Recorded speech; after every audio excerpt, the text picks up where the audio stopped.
get it. Just with your name, Sweepy. Like where did you get it from? Who gave it to you? Most people get it from their dance crews and stuff, but you come from a generation where like your names really came from family, from the streets and stuff like that. So how did you get the name Sweepy? That's real basic, man. My mother named me that when I was a baby. Like that was like that's been my name my whole life. Mm. Like so and she, the story goes, I don't know, how true, but it is. But she said that I used to wear, this old lady made me like those old pajamas, the onesies, Yeah. with the little padded feet, the ones, and they would drag when I would crawl. They would drag like kind of like the Popeye sweet pea. Yeah. You know how he. So Yeah, she yeah. made me Sweepy, not Sweet Pea, obviously.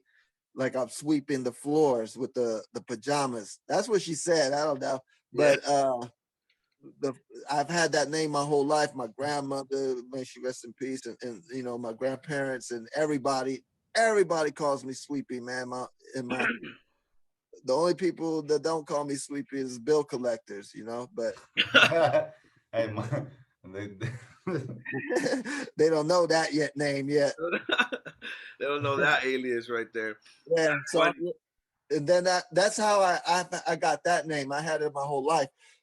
When I was trying to, when I was under the wing of Wiggles, and I basically trying to do it be Swiggles, that's that's why, shit, I was biting too, what I mean? I was imitating and then I always, just because the way my posture, the way I move, the way I think is never gonna look like Wiggles. You know what I'm saying? Even though in my mind I think I'm doing like a Wiggles feeling or thing, it's not gonna look like him, but it's inspired by him. yeah. So anyway, I would always go to Wiggles' house. This was in New York. And I remember a long time ago, I asked him, I was like, yo, I need a name. And he's like, what the hell? What you talking about? I said, yeah, I need a name, man. Like, he said, you got one, Sweepy. And I was like, man, I need like you got Mr. Wiggles, like, and I was like, Mr. Sweepy. He said, man, Sweepy. Sweepy, that's it. Yeah. So he's the one that convinced me of using that as my dancing name because it just sounds so normal to me, man. Like that name is just I've heard it my whole life. Yeah. So you feel like you got to make a dancing name, Yeah, for And sure. then he kind of turned it into, he would call me, and I use that for my MC and my rapping. Also, he would always when I would call him up, he said, "What's up, Street Sweeper? Street Sweeper." He's the one that gave me that, kind of That name's hard too. Street Sweeper title. Did you have any other aliases? Any other AKAs? Or just those two? I had other names like when I was younger and when Cruz Yeah. and Cruz back in the day when I was a young kid, the first name I think I had was Kool-Aid. Kool, like the Kool-Aid. I just jacked the Kool-Aid.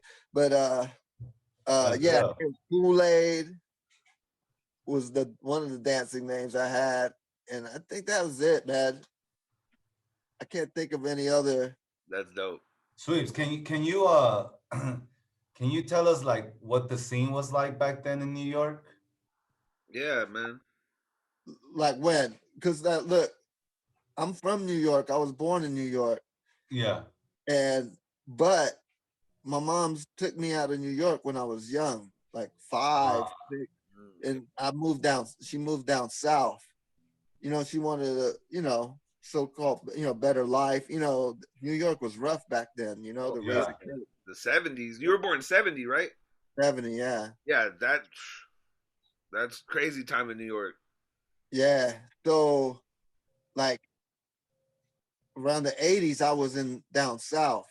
So I experienced like a lot of, seeing breaking, b-boying and popping and all that the same way that a lot of most people experienced it by like seeing Beat Street, seeing a Wild Style, Okay.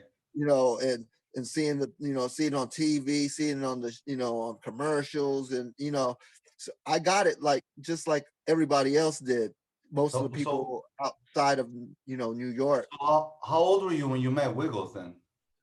Oh man, that didn't happen till later in my life. That was like Ah, I was like in my 20s already, I okay. think. Yeah. So you really grew up in was it the North North Carolina, yeah. Carolina, right? So you Charlotte, North Carolina is really where it popped off for me. Because like I said, I had friends and stuff, and in the projects. I was always in the projects. every state, every city, yeah. Yeah, every city, man, moved to a different project. Yeah. But uh that's where I saw a lot of the street dancing, a lot of the popping and stuff was in those projects. And what did And they call it? What did they call popping? uh in Charlotte at that time, because we used to break and we used to pop. So they would call it upstairs and downstairs. Like, oh, you doing that upstairs, or you doing that downstairs. That's You dope. know, they had their names, that like their own versions of it was what we do, but they different names for different, different places. Hmm. But yeah, man, I learned it like that. And it was everywhere. It was in the malls, you go to schools, in the hallways, it was everywhere, so in the skating rinks, the movie theaters, So you wouldn't say you had a teacher at that time? never. No. I'm probably at 100% at that time self-taught. There was no, I mean, just what I would see. If I see somebody doing something, I go home and try to copy it, try to imitate it. So everything I learned from the ground up, man, from trying to do the backspin, spinning on like my butt and my lower back, thinking I got it. I got it. I got it. You know, the The ripping holes, yeah. ripping holes in my socks. Try to at that time the moonwalk. It was the moonwalk. It wasn't the backslide. It was the moonwalk. I ripped holes in my socks trying to learn how to do that. So it was just trials and tribulations and just trying to self-taught. There was no classes, and that's how I pretty much learned a lot of everything. It's just by watching people and imitating. That's dope. Yeah, when I first got that, I don't know what, man, maybe you could correct me because I forgot what Wiggles tape it was that you were on. Like he featured you on there. Yeah. That's I started imitating you off of that tape. Yeah. You used to do this. You used to do this thing where you were like, Hey man, you better give my move back. yeah, I made it better. Talking about Tommy Boy. Hell yeah. Hey, What tape was that? Was it volume I 4? want to say, bro. I want to say 7 Gems. The 7 Gems tape. The Ken Swift and Wiggles' thing that they had. Nah, it was a Wiggles tape. Man. Oh, because I think the 7 Gems is when me and Wiggles battled me into getting Rocksteady. Rocksteady, Yeah, yeah. yeah. Why? That's probably the 7 Gems. Yeah, I think it might have been just one of his earlier tapes. Yeah. That It was.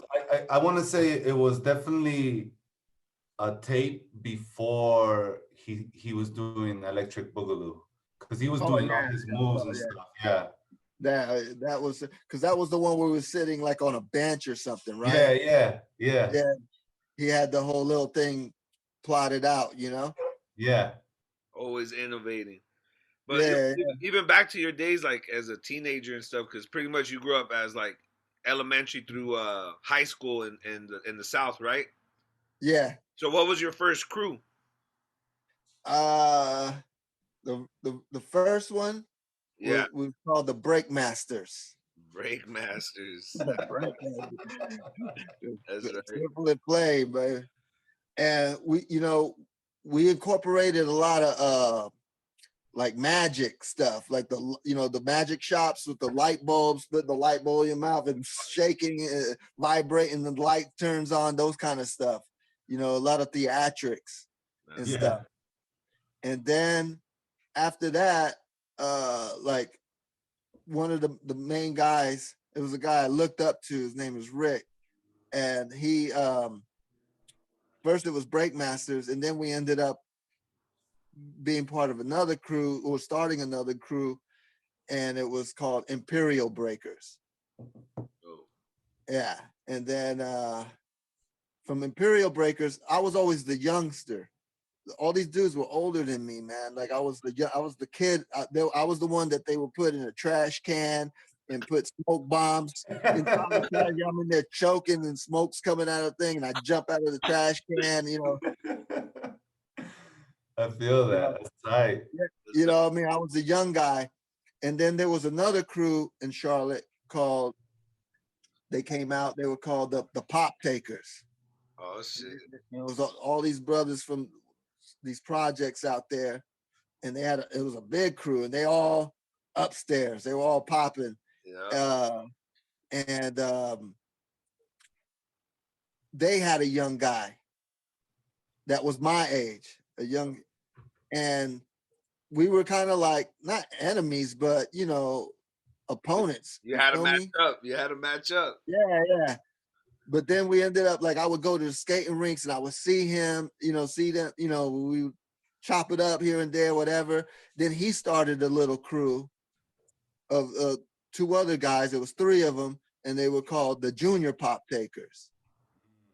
And this was like in the 80s, and I remember they were all they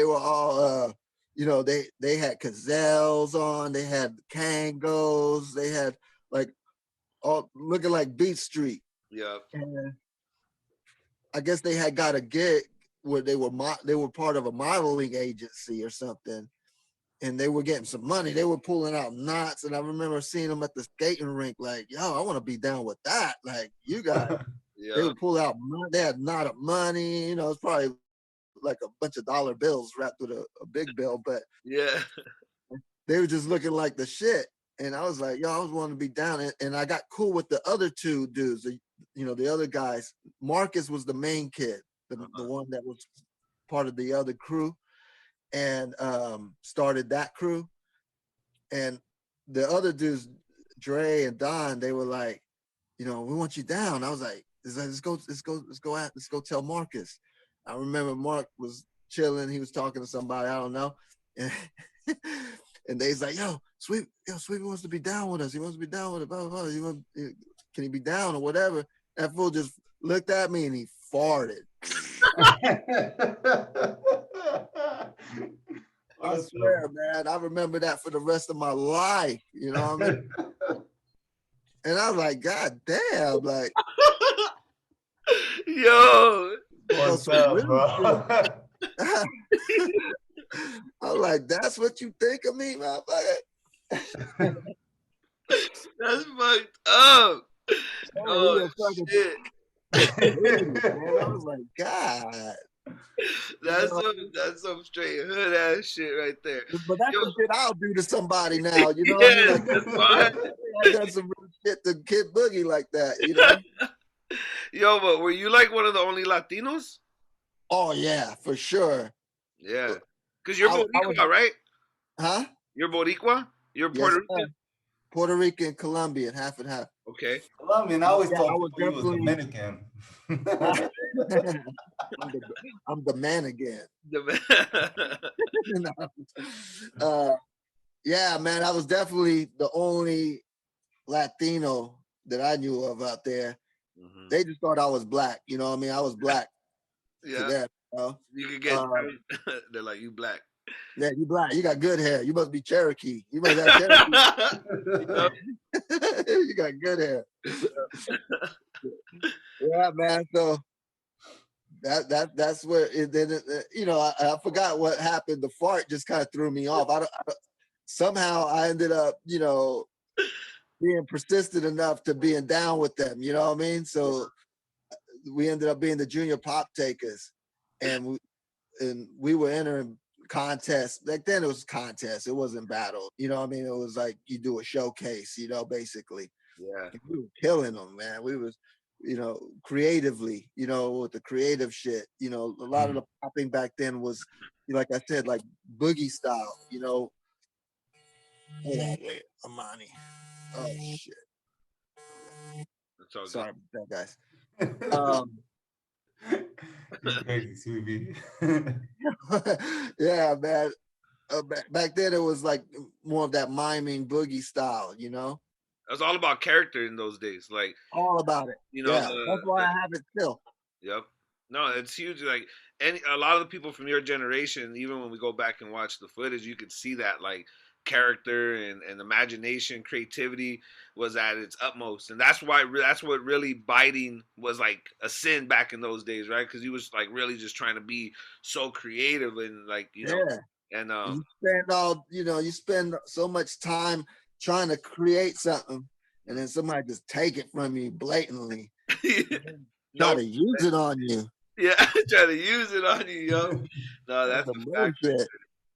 I want to say like it's crazy because right, like back in those days, there was a lot of junior crews.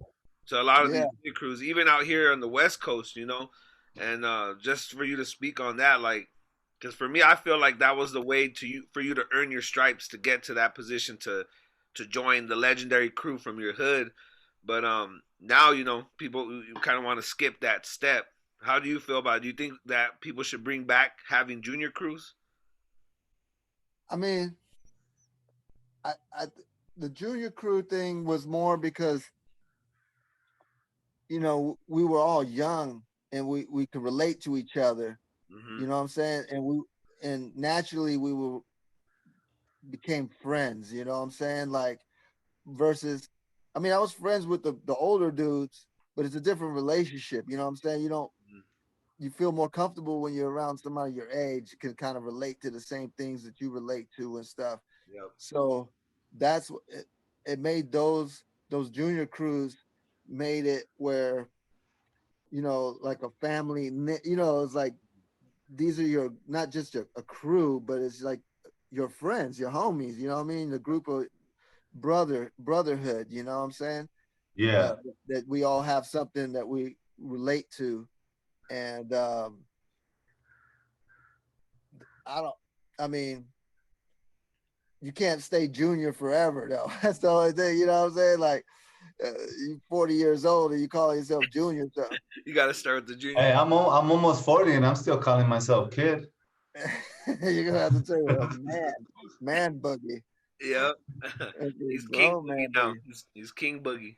Yeah. But you know, I mean, yeah, it's more common. It was more common back then. Yeah. You don't really.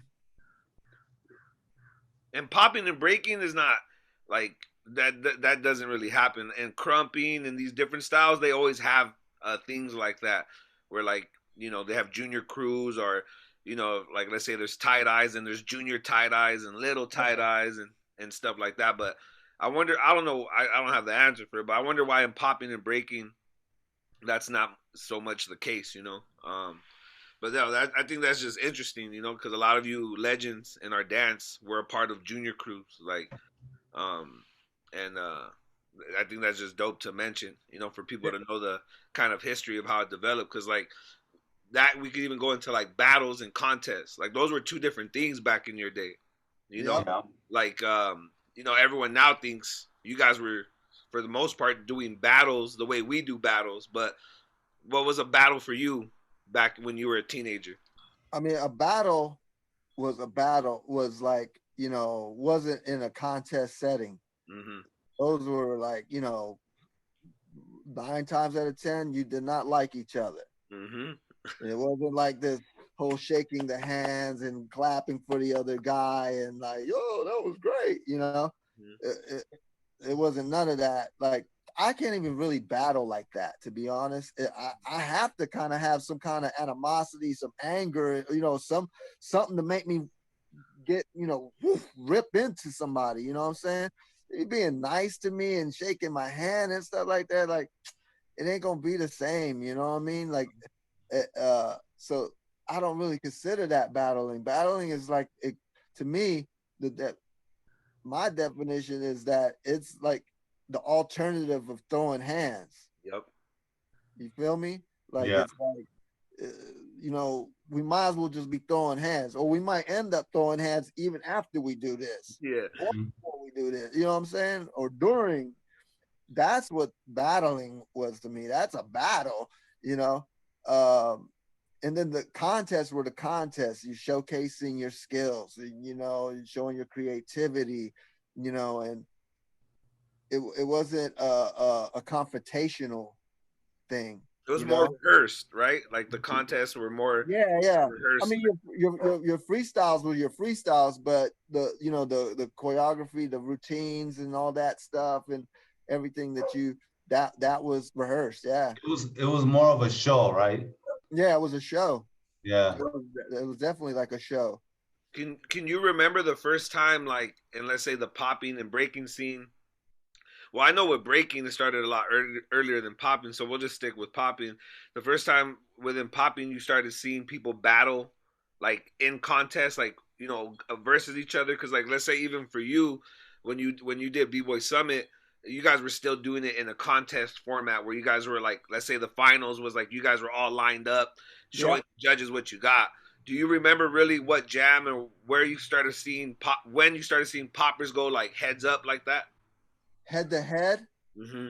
Okay, I I think the first time I started seeing it, like, I mean, I'm sure I might have saw it before this, but I think I remember it was a time I saw, and it was on a video, Mm, and it was, and Pete was judging, okay. and and the fools were just showcasing basically, you know, dancing for the crowd and stuff, and he stopped everything, and he got a, and he got, you know, he went through a little rant, Yep. you know, of this is not battle. This is how you battle. And you know, you go up in their face, and you know, he was scolding them fools, you know, on that stage. That's kind of where I started seeing the turn of the, you know, of things where it was starting to go head to head, you know, because of course our style of dance initially wasn't really made. It's a funk style, you know, it's a party vibe almost type deal, and that head to head thing was more of a b-boy Yep. thing. Yeah. B-boys from the beginning, that was their whole shit, was battling, going head to head with people. Yeah. So it started turning. That's kind of like when I started seeing the turn is when it started. They started making it a little bit more aggressive, like how the b-boys do it. Yeah. But that's like the first one of the main times I can remember when it started. Then after that, it was just started to be. That's what it was. You know what I mean? It's like now Well, it's well, like I've always said this, and I know, like me talking to Devious, there was events in the Bay, right, that did it before. Yep. But for me, like b-boy events are the ones who made this popping battle thing happen, Yeah. yeah, yeah, because it was for me the first time I seen it, it was b-boy summit. I, yeah.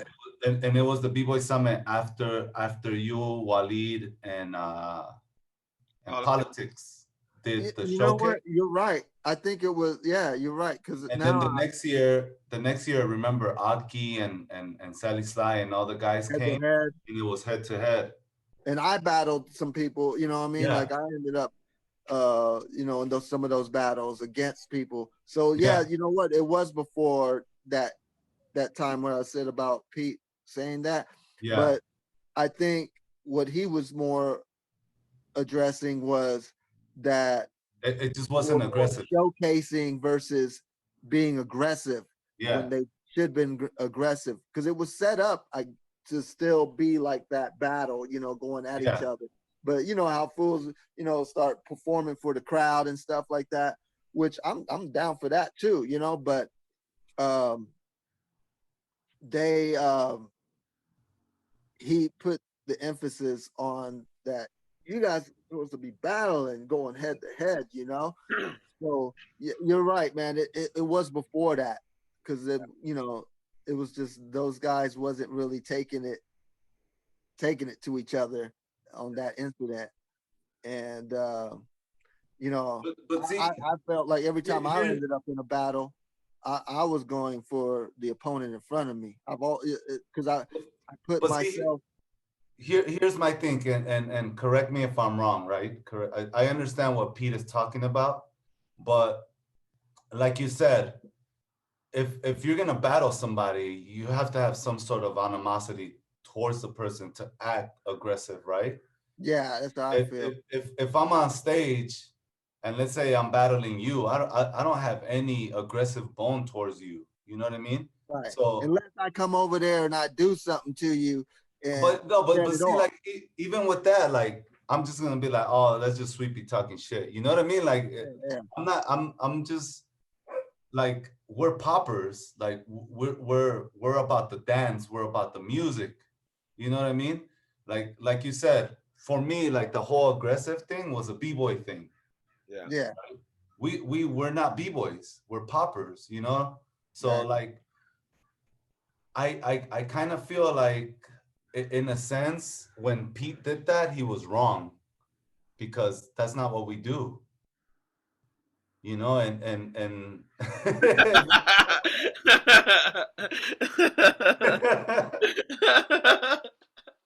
Like it's Sweepy. Yo, look. you're gonna I, have a whole gang of fools mad at you. They're gonna form a crew. Everybody you're gonna piss off. no, But I get look, what you're I'm saying, serious. kid. Like Nah, I feel you he 100. Yeah, see. Here's the thing. You're comparing uh, a controlled contest. Like it's a controlled. Like you have a minute and a half. You that's where. have Yeah, that's a where you lose DJ me. that's spinning music specifically for poppers. Like you know what I mean? Like it's a controlled environment. That's not a Yeah, battle. nah. You know, so why tell the dancers like, oh, you got to go up to his face? Like, no, I Yeah, don't. Like, why do I need to do that? yeah, I'm a grown man. Yeah. yeah, You No, know what I mean? Like, I see what no. you're saying with that, but then like there's the other hand where like there's people like let's say even like Sweet Pea or myself who did come from breaking first Yeah, and they carry it over, but then there's like that confusing message of like, well, the origins of that punk, that popping funk style, dance like you're saying, kid, wasn't done in that way. It was more of a social gathering thing, like Soul Train and parties, and then when we started going with b-boy jams, that's when it really started. We started mixing the cultures, right? And even like popping became hip hop, where popping and locking was way before hip hop. But yeah. yeah, it's hard to find that, especially now in 2020, right? Everything's so. Well, I mean, even like if you guys even like take it back, right, to the early stages. Let's say Oakland, like in the Bay Area, all the contests were just them doing routines. You yeah, Yeah, know what I mean? sure. Like Pop and Andre was doing his show. You know what I mean? Mm-hmm. So there wasn't really any like head-to-head battles back then. So it wasn't aggressive, you know? Definitely, we're popping. And when I talk to like for example like OGs like Hugo told me that after the movie Breaking the with Shrimp and Shabba and all them, that's when they started coming out with the like, oh, I'm gonna eat you, and then like it just started getting a little bit more, you know. For sure, everything was influenced from those main movies and stuff like that. Uh, Yeah, but even but I do gotta say something about that too because I also hear stories about like, for example, like Taco or people would go to Taco's high school to try to battle him because they heard he was so dope. Or yeah, like people would like you would travel to different cities because you would hear this person's dope, so you would like risk your life to go and fucking smoke this dude. So yeah. I want to know when that started, you know? It Yo, Sweepy, did you ever back in the South? Because I know after high school you moved to Hawaii, but to what Kid Boogie was saying in the South, were you ever like traveling around in the South to call people out, especially when you were part of that junior crew? Uh, Or were you guys just still just getting down in your area because you was hella young? nah, it would just happen, man. It would happen at the skating rinks, Uh huh.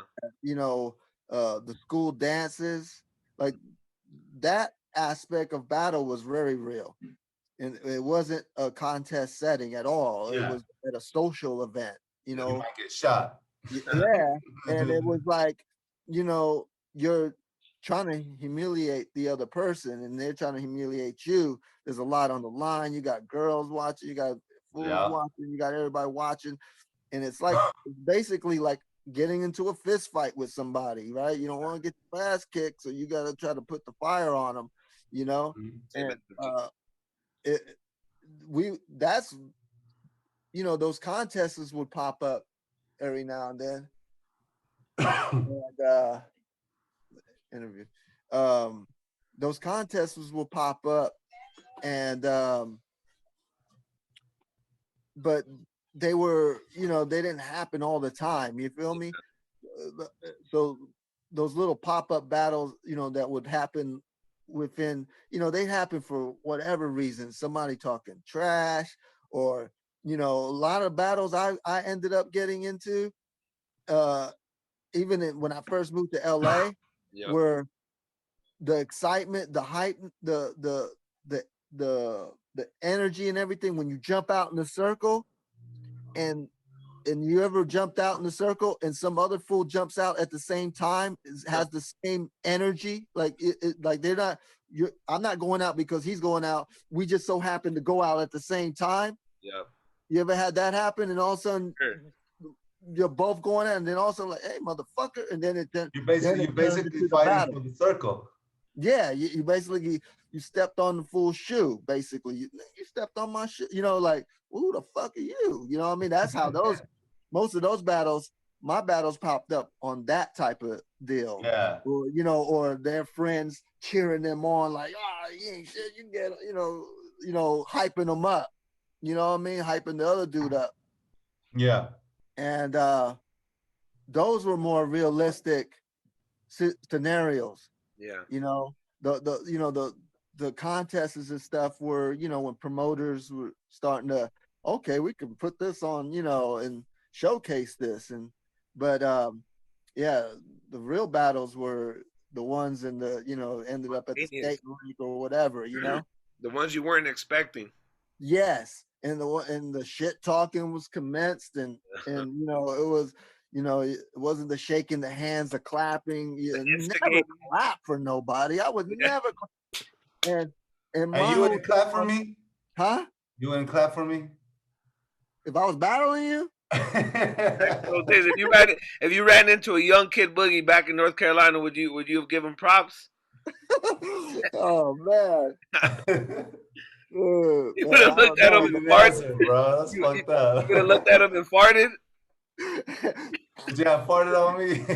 Oh yeah. I would have been worried you would have farted back. Yo, do you remember the first contest you won? Shoot. Let me see. Man, you're making me go back. One. I remember the one I lost. And I remember we were crying and all sad. We were kids, you know what I mean? Yep. All pissed off. What was it? Huh? Well, set up the scenario. How to go down? Where were you guys at? The Pop Takers? No, that's actually when I became one of the Pop Takers, actually. Because he farted like before that. And I was with the Imperial Breakers, and again, I was the youngest kid.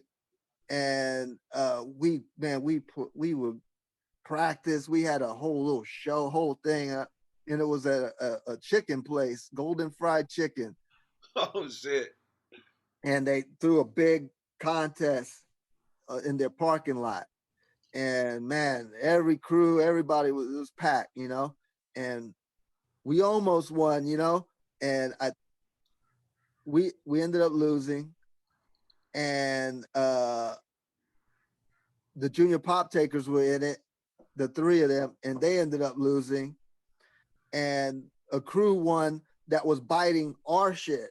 That Oh, they took some of our stuff and used it on us. Damn. End up winning, and I was all butt sore, sad and stuff. And I remember getting mad at the older guys in my crew. Why do you do that? Why do you do that? yeah, And yeah. then I remember Marcus and the junior pop takers came up to me, and we were young, so we started clowning, and that shit went away. And he's like, "Yo, come spend the night at my house," and I ended up staying at his house, that night with them, and we that's when our bond really, I would go spend the night at his house every weekend with them and stuff, and then that's when I became a pop taker. Was after that. Do you still A are you junior still pop in taker. contact with him? Huh? Actually, man, Mark, I did get in touch. Like he somehow like through it was Facebook or I think through Facebook or something, man. Yeah.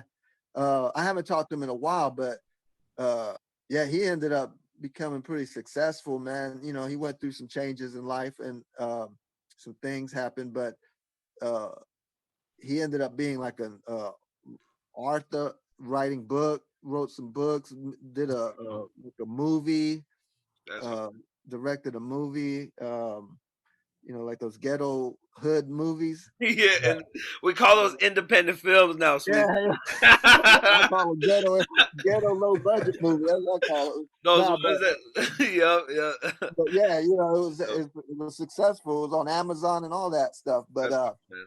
yeah, yeah, man. Dope. Yeah, So, all right. So right now we was all talking about North Carolina. Your teenage years, your young years, and like, how the hell did you end up in Hawaii? And like, what got you to Hawaii? And like, was it this right after high school? Like, well, how'd it go I'll do, down? I'll do the short version. Yeah. Like right after high school, I was living down south, and I ended up in buying alcohol underage. I just had turned. Uh-huh. I was 18, and my homie was like 17, so he was just underage. Um, and was buying alcohol, and got in trouble, got arrested, and my mother gave me an ultimatum to join the military or go live with my uncle that retired out the military in Hawaii. So I chose to go live with my uncle in Hawaii. That was the case for a lot of Latinos. A lot of people don't realize that back in those days, 70s, 80s, uh, the military was one of our only options, especially for the parents. It was like either you're already working, doing good, working your ass off, or you're gonna go join the military. Like Yeah. Puerto Ricans, Mexicans, like all All of them. Latinos. But Yep. so okay, so your uncle was retired in Hawaii. He retired in Hawaii, so I ended up going there, and you know, at that time I wasn't really, dancing. This was like 89, 90s. Yeah, because you hit the retirement age for a b-boy and for a popper back in those days. Like Yeah, well, after high school.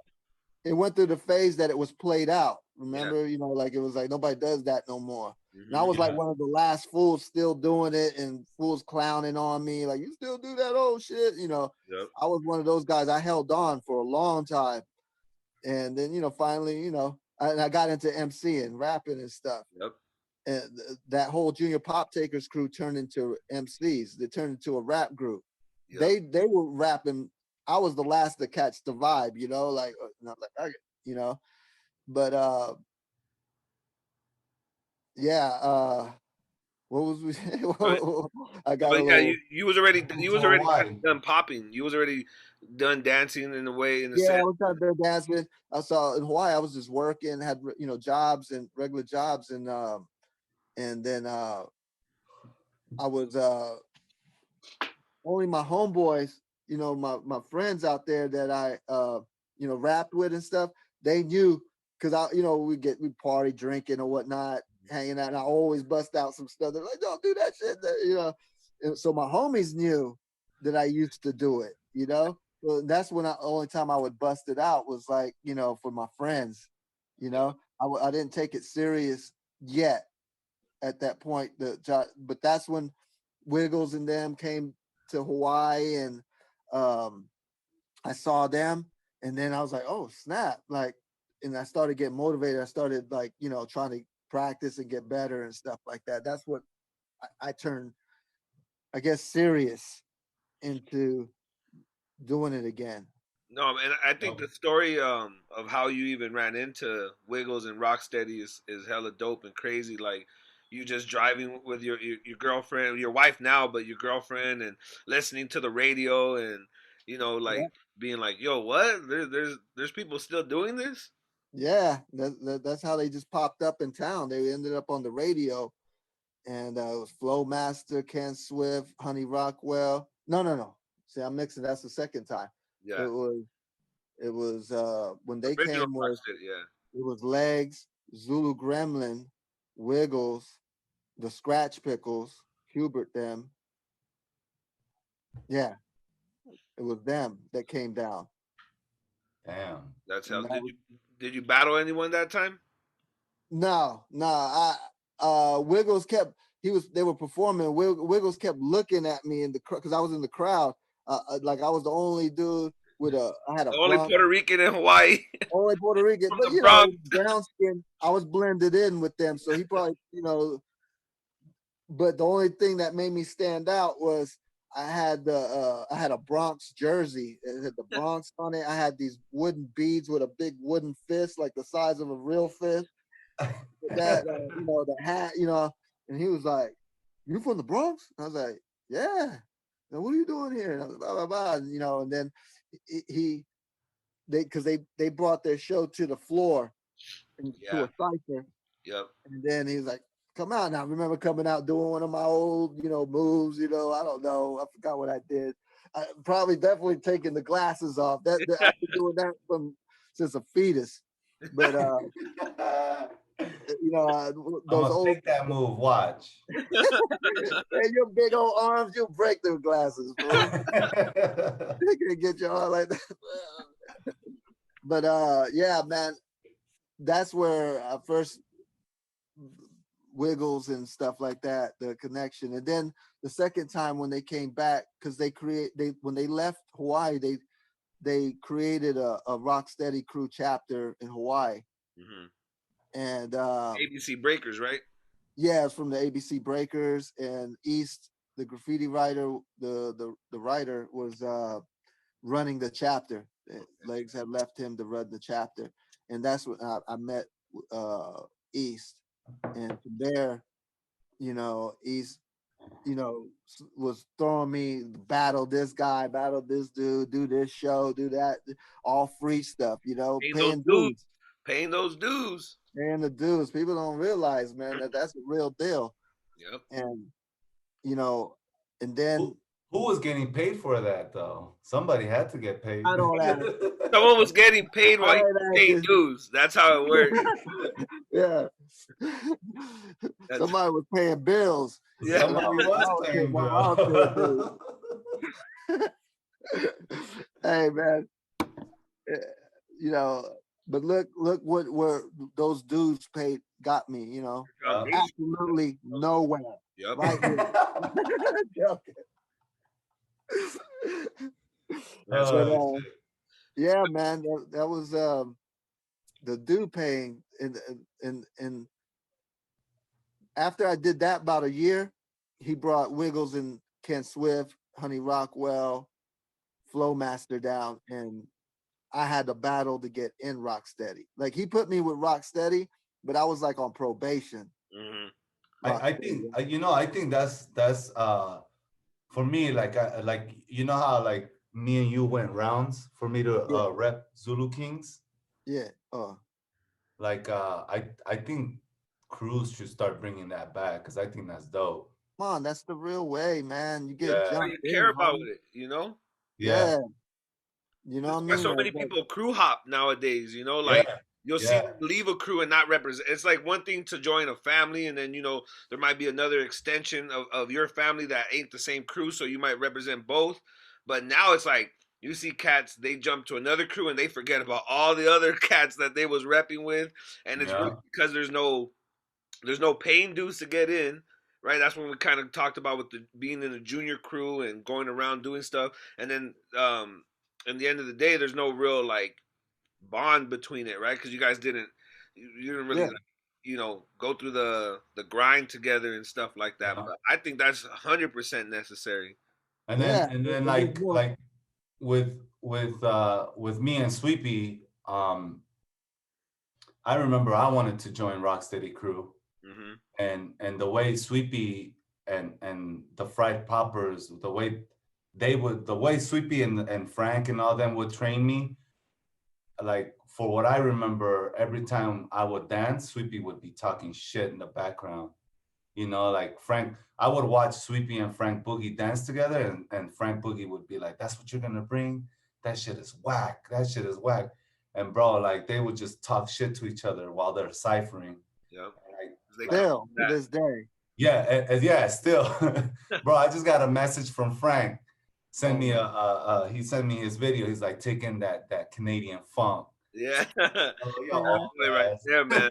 That video that's gonna collect dust with the rest of those thousands videos he has.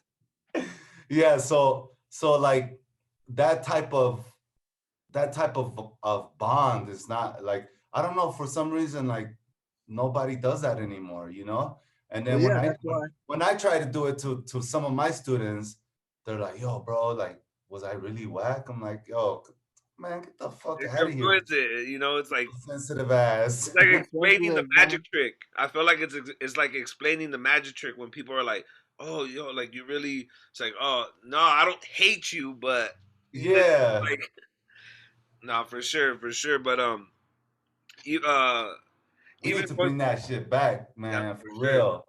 For sure, I feel it's necessary, and it's also the way it was originally done. Now everyone wants to make sure to pay homage to the culture and to do things the right way. This was a part of the culture. This is a part of its roots and foundation. So if you guys you can't just pick and choose what to bring back and what not to bring back. Yeah. If you want to bring back the culture, bring the whole thing back. I mean, you gotta understand the crew thing comes from. I mean, it comes from the gang culture. Almost, kind of the same ideas. For sure. Because a lot of the dudes that were really doing it were gangsters, you know what I'm saying? Or came from that street life, you know what I'm saying? So, of course, that's going to come in, with whatever you do. You know what I'm saying? Like, it's going to leak in. And, that whole, getting jumped in type thing is basically showing your loyalty. Like, you're going to have loyalty, like, if you didn't have to work to get into something or get something, like same as like if your parents buy you a car, right? They buy it for you, pay your insurance. You're probably gonna be throw trash on the car, throw your potato chip bags on the floor. It's not appreciated as much. Right. Versus if you paid for it, you bought that thing. That's your baby. You're like you're over here wiping everything down. You making sure it's clean. You're taking care of it. You ain't trying to you ain't trying to hit it on the curb or nothing. You're being careful. And that it's the same thing. You know what I mean? Like if you just, join us, and then they see the next best thing, they're gonna just like, I'm gonna go roll with them, or I'm gonna do this. Like, oh, I'm cool on that now. Like,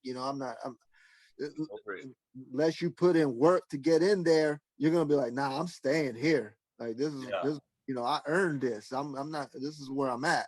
No, that's real. I was talking about you getting battled in by Rocksteady the second time they came out to Hawaii, right? And how many rounds was it? Do you remember how many rounds you went when you battled in? Even if you could remember how many rounds, do you remember how long it was? It went for a minute, man. Who did you have to battle? All of Wiggles. Rocksteady? Oh yeah, Nah, you battle Wiggles. Wiggles. Yeah, I That's had to tight. battle Wiggles. Yeah. Um, it was in Hawaii. It was at a club. Uh, that it was packed. The circle around us, it was a circle. We wasn't on stage; it was on the floor, Yeah. and it had the crowd, the big crowd, And in that crowd was my mom, my mother in the front row, That's and dope. my wife Janice, and and I had a bunch of homies in the crowd too. So they were cheering me to. They were making me feel like Superman. The champ. Oh yeah, the champ. The champ is here. They Yup. they yeah, it was hype environment. It was a club environment, Yup. and the I I don't know how many rounds, man. It wasn't three. It was. I'll tell you that. It Yup. wasn't. You go now. Your turn. 5, 4, 3, 2, 1. It wasn't none of that. Nah. And um, it was a bunch of rounds, and it ended up turning. The battle ended up. We ended it turning it into kind of like, we improv. We kind of, he kind of said we're gonna do something afterwards, Yeah. and it turned into the improv where I melted down, and then he blew into my hand, it filled me up like that, and I filled up when he was blowing into my hand like a balloon. Yeah. And I remember I was telling somebody else this. Uh, I was doing like that. I was hella exaggerated with that shit. Like I was like over exaggerated with it. It was the whole facial and everything, the whole face, and I was extra, Yup. real theatrical, mimish, Yup. It was funny as hell. But yeah, man, it was a bunch of rounds, and I remember this. I remember that week meeting Wiggles before the battle, you Uh-huh. know, and we went to eat and stuff, kicked it and stuff, and was becoming friends, And I remember telling him like, "Yo, it was coming close to the time for the battle," and I said, "Man, bro, whatever you do, man, don't do that knee moonwalk on me, man. Don't do that." Called it the moonwalk. I said, "Man, don't do that knee moonwalk on me, man." And he's like, "No, no, no, I'm good." I said, "Yeah, take it easy on me." And Yeah. uh, I mean, even a little rewind on that. We were like at that club before that, like rehearsing, Yeah. practicing, with the B boys, Rocksteady, and all that. There was still a show that you guys were doing as Rocksteady. Well, no, yeah, they just had came from doing Jam on the Groove. Which is a Uh, legendary. Kenny and them, yeah, and Wiggles. So I think they were kind of, going over some stuff, and Wiggles was stretching and he was working on some of his moves and stuff or whatever. And I was in the mirror, like across from them, and I was in the mirror, and back then I thought, this was popping, dropping your shoulders, Yeah. and man, I used to drop the head. But I used to give myself a headache, man. Like I thought I was killing you. Boom, boom, boom, boom. And I was like, and I was getting kind of intimidated by Wiggles, like, "Oh man, I hope you don't do that shit on me, man." Like, and so I'm like, and I see him looking at me, and I'm like going even harder, boom, boom, boom, and and he walks up to me, he says, "Yo, brother," he says, "that's not popping." Oh shit. Don't drop. Don't do that. Don't do that. What? Don't drop your shoulders, man. That's not popping. You gotta be able to do it here and all that. And he broke me down basically. Yeah. Right before you're gonna go battle in. Yeah, man. I'm like, oh. So then, I think we went to eat something, and then I was like, I was like, bro, whatever you do not do that knee moonwalk on me, man. And he's like, yeah, I got you. Bro, we get that battle, man. That fool hit me with all those notorious moves in All his combo. signatures up. I got hit with every magazine cut, Bugs Bunny Walk. magazine cut. I think he shot me with the bow and arrow a couple times. I was like, and I was like, okay, that's cool. He hit me with all that. Then, because the crowd was getting hype, I was on my mime shit. I turned my, I shrunk myself up and waved at him, and I was doing every, dissing mime trick, and the crowd was going crazy. Yeah. Like every time I do one of those tricks and stuff, and they were going nuts. And then he busted it out on me, man. He fucking hit the fucking knee glide on me and glide all like he traveled all the way from where he was, did like a U-turn and came in front of me, looking at me like he might as well just flip me off while he did it, And I'm looking at him like, motherfucker, you told me you wasn't gonna do this. Yeah, That's fucked up, bro. That's hilarious though. yeah. That's super dope, man. That's dope. And then you really started linking a lot with Flowmaster, huh? Yeah, from that time, we clicked when they came. Flow ended up loving Hawaii. I bet. And missed his flight. They were supposed to go back. They had a Jam on the Groove show. Uh-huh. And that Wiggles and all them went back, and Flo mysteriously missed his flight. Yeah. And he ended up staying in Hawaii with us, a couple times, and he was in my ear. He was like, yo, Sweepy, you gotta come out to you gotta come to New York. He was the one telling me like I should, audition for Jam on the Groove and all that. He was hyping me up. And we ended up so then he missed his flight, and I was trying to get a ticket to go to New York. So in Hawaii, there was a club in Waikiki, right in the beginning of Waikiki. As you hit Waikiki, it was a club called the Wave. The Wave. And they had a sign. They always had a sign for a dance contest, $500, something like that. It was like a big amount of money for back there, a good amount of money for dancing. And it had a sign. I lived out there for a couple years already. Would drive past that, going to work, and wouldn't even pay attention to that old dance contest. Wasn't even thinking about it. You feel me? And then when that Flowmaster saw that sign, he says, "We entering it. That's our plane ticket."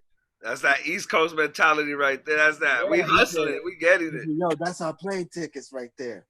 And I said, word? All right, fuck it. So, and Flow's creative. He comes from that same cut of cloth, man, with the creativity and stuff. And so we clicked like boom, like the first one, because we were supposed to enter it twice. Okay. The first one, so I could get my ticket.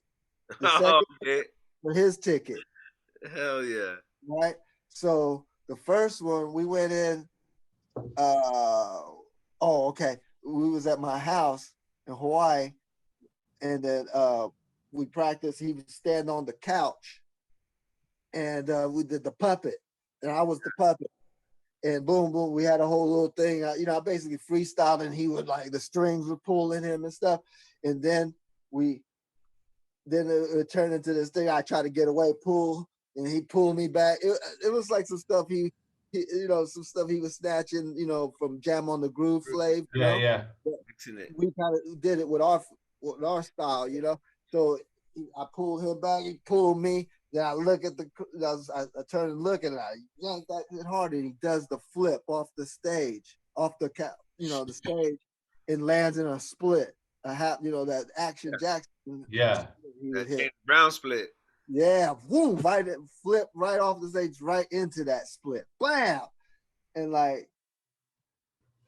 we killed. I bet, bro. Yeah, he's over there trying to do the robot and shit. You guys? No, they were because it was a dance contest. It wasn't a popping contest. Yeah, okay. it was just a dance contest. So it was all kind of fools trying to just dance, you know. Yep. We came with a show, like we came with, and we killed it, won it. First Boom. plane ticket. I had my plane ticket, upset. So then the next one, we whatchamacallit, was like, okay, now we're gonna do I think he had a mixtape or something, and it had the Street Fighter, America, yeah. Japan, all that, and whoop, all those sound effects. Yep. So boom, we're doing Street Fighter. So Let me guess, you're Daslam, right? The Indian dude that stretches. boy, don't let me stretch out.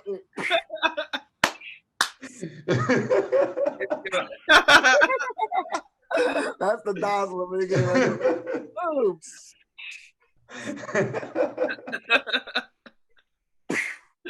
Got you. But hey, man, that wasn't appropriate, man. I'm sorry about that. I It's apologize to your Good, bro. You good. I apologize to your viewers. Yeah, Yeah. right. You're good. You're good. I apologize for absolutely nothing. Hey, yeah, for sure. I was Doslam, That's and he was Guile, of course. yep. And Did you guys dress up? nah, we didn't even do the dress up. I don't remember. Yeah, okay. Yeah, we did, but we did. The magic shop. We found the magic shop, and Yep. we got this little cannon thing that it clips on your finger, and it shoots a little paper ball, a little flame, a fireball, basically. Yep. Magic stuff. So we got me that, and basically it was dazzle, boom, stretching, all that stuff, and I shoot the fireball at him, boom, you know. We rehearsed it, we had it, and then he does the climax was he does the guile kick, you know, the kick with the flip, you know. That's so awesome. anyway, we get to the club, and like this club was like it was a mixed crowd, you know what I mean? It's like, yeah, it was a very, Especially if a it's right different by type the of people. beach, is right by the. You said right by the shore too, right? Yeah. Yeah, so you're gonna get everyone from all over the place in Yeah, there. it was a mixed crowd. It's like how back in the day in New York in the All the Roxy, tourists. with the B-boys and stuff, it was mixed crowd, Yep. For people. But anyway, we get into it, and it's like in a cipher type, Yeah. deal. And so I remember we hit the thing, and I shot the fireball, and the fireball went over his shoulder, and it landed on some chick. She had like a sweater on, and it started sizzling on her. I was like, "Oh no!" And then, I mean, we still pulled it off. We still, we killed it, And he hit the flip and all that. We nailed it. But we got taken out by some dude. Some dude, he was freestyle dancing. A solo act? Yeah, solo act. Oh, and he's like a freestyler. I think he was from New York. His crew was, and he,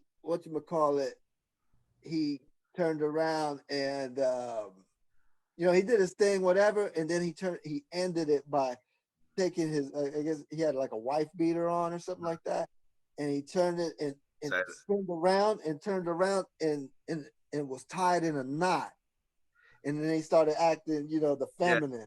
Very feminine, yeah. And like I said, it was a mixed crowd. Yeah, so and they went crazy for that. Yeah. You know what I'm saying? Over here doing a full-on show, and this fool just comes out and clowns. Oh yeah, you know what I mean? Well, and that's a good lesson to learn. You know what I mean? Like, it's sometimes it's that little thing that you put on there Knowing your crowd, knowing the crowd, Knowing your crowd, knowing how to work the crowd, man. That's what it comes down to. that's big time. Honest. But yeah, so we didn't win. And Flowmaster ended up getting stuck in Hawaii. I went to New York. Oh, that's fucked up. You left. I expect the Puerto Rican to do. You're like, I'm going back to the homeland. That's messed Yo, man, I up, feel bad, my dude, but bro. I'll see you when you get there. So that's what got you terrible. back in the East Coast, right? Like that whole Yeah, experience is what got you to go back on the East Coast and stuff. And then Yeah. from there, you went to because I know back on the East Coast, you started doing gigs and stuff like that, and then you moved from Hawaii to the. Cause I know it's a whole another story too, a long story of how you ended up moving from Hawaii back to New York. But Yeah. when you went out there, what did you go to the Rocksteady crew anniversary? Yeah. Well, that's what I when I got down with Wiggles, you know, when Wiggles put me down, he put me down. Even when I battled him, I was on probation. Still, oh, shit. Still. Yeah, I'm still on probation. And that's how he told me. He said, "You on probation." Like, so I took that serious. Like remember we was talking about people just being being put part of a crew and stuff, like, you know, easily. Like, I took that serious. Like, probation, that doesn't even sound good. You know what I'm saying? Like, so I that's when I was really working on all my little tricks and all my moves and all the, you know, the ground moves that I was doing back then. And I was really in my mindset set was when I go to that Rocksteady anniversary, my first one, it was at the park, Rocksteady Park. Yeah. That was the last one that was there. And I made sure that I was gonna kill whatever circle, cipher, square, triangle was popping off. Yeah. And I did that. I was making my name, man. And I ended up, you know, on videos, you know, VHSs from that, man, you know. And I remember when Wiggles, when I got there and I was, you know, Wiggles was like, "Yo, come and meet Legs." And mind you, like I said, I got into it just like a lot of everybody else from watching Beat Street, Breaking, and all that, right? So I was a little starstruck. You feel me? Like, damn, I'm about to meet Crazy Legs. You know what I'm saying? And so he takes me over there to him, and he's by the handball court, and he's talking to an actor, one of the homies, Michael De Lorenzo. Yeah. From New York Undercover. Yeah, famous so back in those days. Yeah, remember him? Yeah. And even back before that, Fame. You know, so an actual actor. He's an actual actor, but he's also part of the because in Fame that they brought, you know, the dancers and everything, popping and stuff into that episode, you know. But yeah, so they boom. I'm like, oh, here's Crazy Legs and Michael De Lorenzo. Like, oh my god, like, you know, inside, you know, I'm like kind of like tripping, feel me? And then so then Wiggles is like, yo, yo, Legs, this is a new member I was telling you about, Sweepy. And he's talking like that, and he's like, it was and he fucking went back to talking like nothing. I was like, and he's like, Wiggles was like, all right, come on, let's go back to the circles. You know what I mean? Like, go back to get down. Yeah. So even being down with Rocksteady, I still had to work your way up. Yeah, I had to earn respect. It wasn't just because I got down that now people are gonna be nice to me. Hey, brother, what's up? You're one of us now. No, it wasn't like that. And now I understand why it wasn't like that. And you know, I had to earn. And then again, Flo, I think, was staying with me in New York. He got back to New York. I forgot how. You guys switched places. He made it back, and he stayed at my apartment in New York. And this is right after the anniversary just ended. Yeah. And he calls my house. I don't know how he got the number. Maybe Flo gave it. Crazy Lake calls your house, right? called my house looking for Flo, and Flo was like, boom, boom. And I guess Lake's telling him, it's like, yo, I got a gig this weekend. Like the next day, Puerto Rico, the opening up for the Barrio Boys. Back then they were huge. They were like Menudo, the big Yep. uh, boy band type deal, but Latinos, Puerto Yep. Rican. They were huge back then. And at the big Jose, I forgot the stadium, big stadium over Yeah. there. Anyway, he was like, uh, "Is that you guy over there with you?" And he's like, "Yeah." He's like, "Yeah, because Wiggles can't make it." Wiggles, even back then, Wiggles was Working. yeah, he was doing it, and he had something else he had to do. So again, I got blessed. I mean, I was in the right place, right time, and he was like, "Yeah, tell him let's go." And I That, went to Puerto Rico, and at that time there was another popper from Japan that was in Rocksteady already, Gori, right? Gori, Gori, Yeah. and that kid, he boom boom, no boogaloo, but just the hard hits, and the ticking, waving, and tutting, and just all that stuff. And I was like, yo, this is bad. Um, so he taught me. We did like a tutting routine, a 2-man where he's behind, and he taught me where to put my hand, and move, and his hand was the other hand doing all this other That's stuff, hard. and and when we went through the loop, we had this whole little ill 2-man tut routine thing. That's dope. Yeah, and we killed it in Puerto Rico. And so that those type of things, man, just in front of legs, I earned. I had to earn my respect with him. That's real, and that's an innovator, a legend. You could say one of the yeah, innovator of the Of culture, course. someone who really propelled it into that mainstream success that it had. He was really the person and Yeah. everything. Like one of our, like Michael Jordan, one of the Jordan, Kobe, like he's like that for what it is for dance, street dance, and all that. But And to be honest, like he blew me up, man. Like to the point where you guys know me. You know what I'm saying? Like yeah, I have to give him the credit. You know what I mean? Like because when Wiggs went to he left New York, he went to the West Coast, yep, and during that period of time he was with the Boogaloos now, yeah. so he was building that whole Yeah, because that thing up. you knew Wiggles right. Wiggles way before all of the EB stuff. Oh Yeah, yeah, I know so then when Wiggles moved to Vegas and to the West Coast, Crazy Legs really held it down, right? Held it. yeah.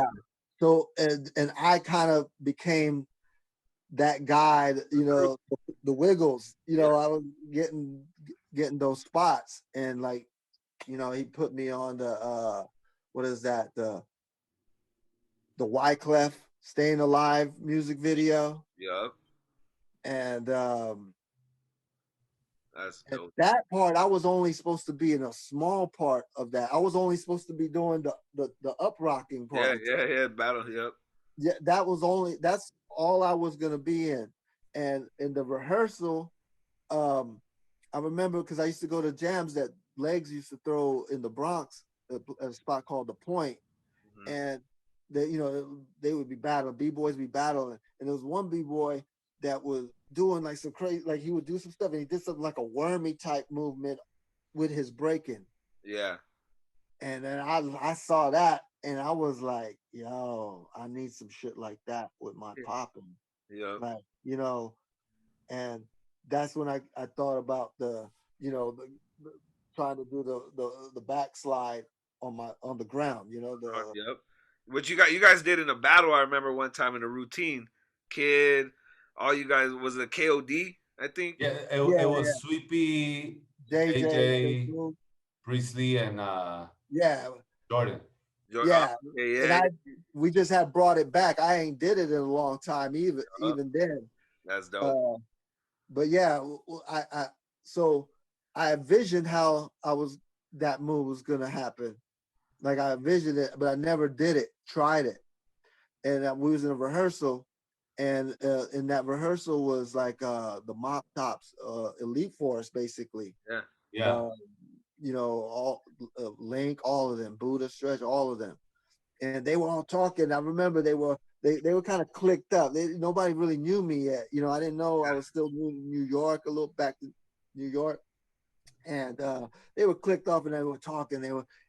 And they were talking about all these street legendary dudes. Like, yeah, he used to do this thing.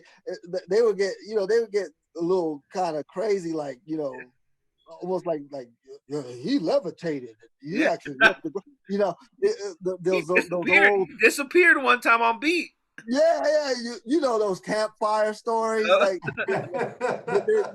but it's so realistic. You like, damn, I wonder if that he really did that. And the passion that they speak with, you know. Oh yeah, they believe it. Like it's true. It's true. Yep. Like, and they were talking about these different dudes, and I was like, oh man, like I ain't got no shit like that. Yeah, I can't levitate. God damn. Nobody would pay attention, but I'm like, but I'm gonna try this move real quick that I was thinking about. And I got on the ground, and boom, and I hit it. And when I hit it, it just hit. It was probably the best one I've ever done. Yeah, I hit, boom, I hit it. And right when I hit it, I was right in the middle. I went all the way across the whole studio. I went right all the way. As I hit it, Wyclef walks right in. And like at the same time, when I hit that, everybody stopped what they do. Link and all of them was like, what the? And Wyclef said, I want that in the music video. Yeah. How I got that spot. Well, I got a long spot for a music video. That's You see the count for that? legendary song, bro. Yeah, and and I was a Fuji fan, you know what I mean? So like all the videos that I got, famous for, were all artists that I really, really like them. Like the Beastie Boys. I was a big Beastie Boy buff. Missy Elliott, all of those videos. But yeah, man, Legs, man, he blew me up on that, and then he blew me up on a David LaChapelle video. David LaChapelle. Yeah, Who created for the newer generation? That's the director of the movie Rise. The guy. Yeah, not Dave Chappelle. Yeah, not Dave Chappelle. Not Dave This guy was always immersed in street culture, West Coast, East Coast. Yeah, he was a big photographer, and he did, like Tupac, the famous Tupac in the bathtub with the soap suds and the chains on and stuff. Like just yeah, so that guy was doing a video for a group called Sugarcane, and Legs got that one, and they blew me up, and Abigail. She's a big girl. Abby girl, yeah. AB, yep. Yeah. And Filipino. No, she was one of the after Asia One, she was probably one of the most famous B girls because she was in Rocksteady and everything. Yeah, man. So it seemed like he was blowing me and her up a lot. Like, we were getting big spots in a lot of those videos and stuff, me and her. Hell yeah. And yeah, man. And then the Beastie Boys, the same thing. He called me up. He says, yo, they want you, because they initially wanted him. They thought Crazy Legs, yeah, of course, breakdancer, b-boy, but Legs kept it real. It was like, I don't do the robot. You want my boy Sweepy, and he put me into that spot, man. Legs did that. Man. Nowadays, ain't no one giving up a gig. Ain't no. Oh hell no! I used to do ballet. I did contemporary for like 2 weeks. But yo, I want to get into I remember a story you telling of how you met Frank Boogie. Oh my goodness! Can you break this down? How this happened? How I met him? Yeah, was this at the Rocksteady Crew anniversary? Yeah, it was a later one that was like in this big field, and I met him, and this was after that Puerto Rico gig.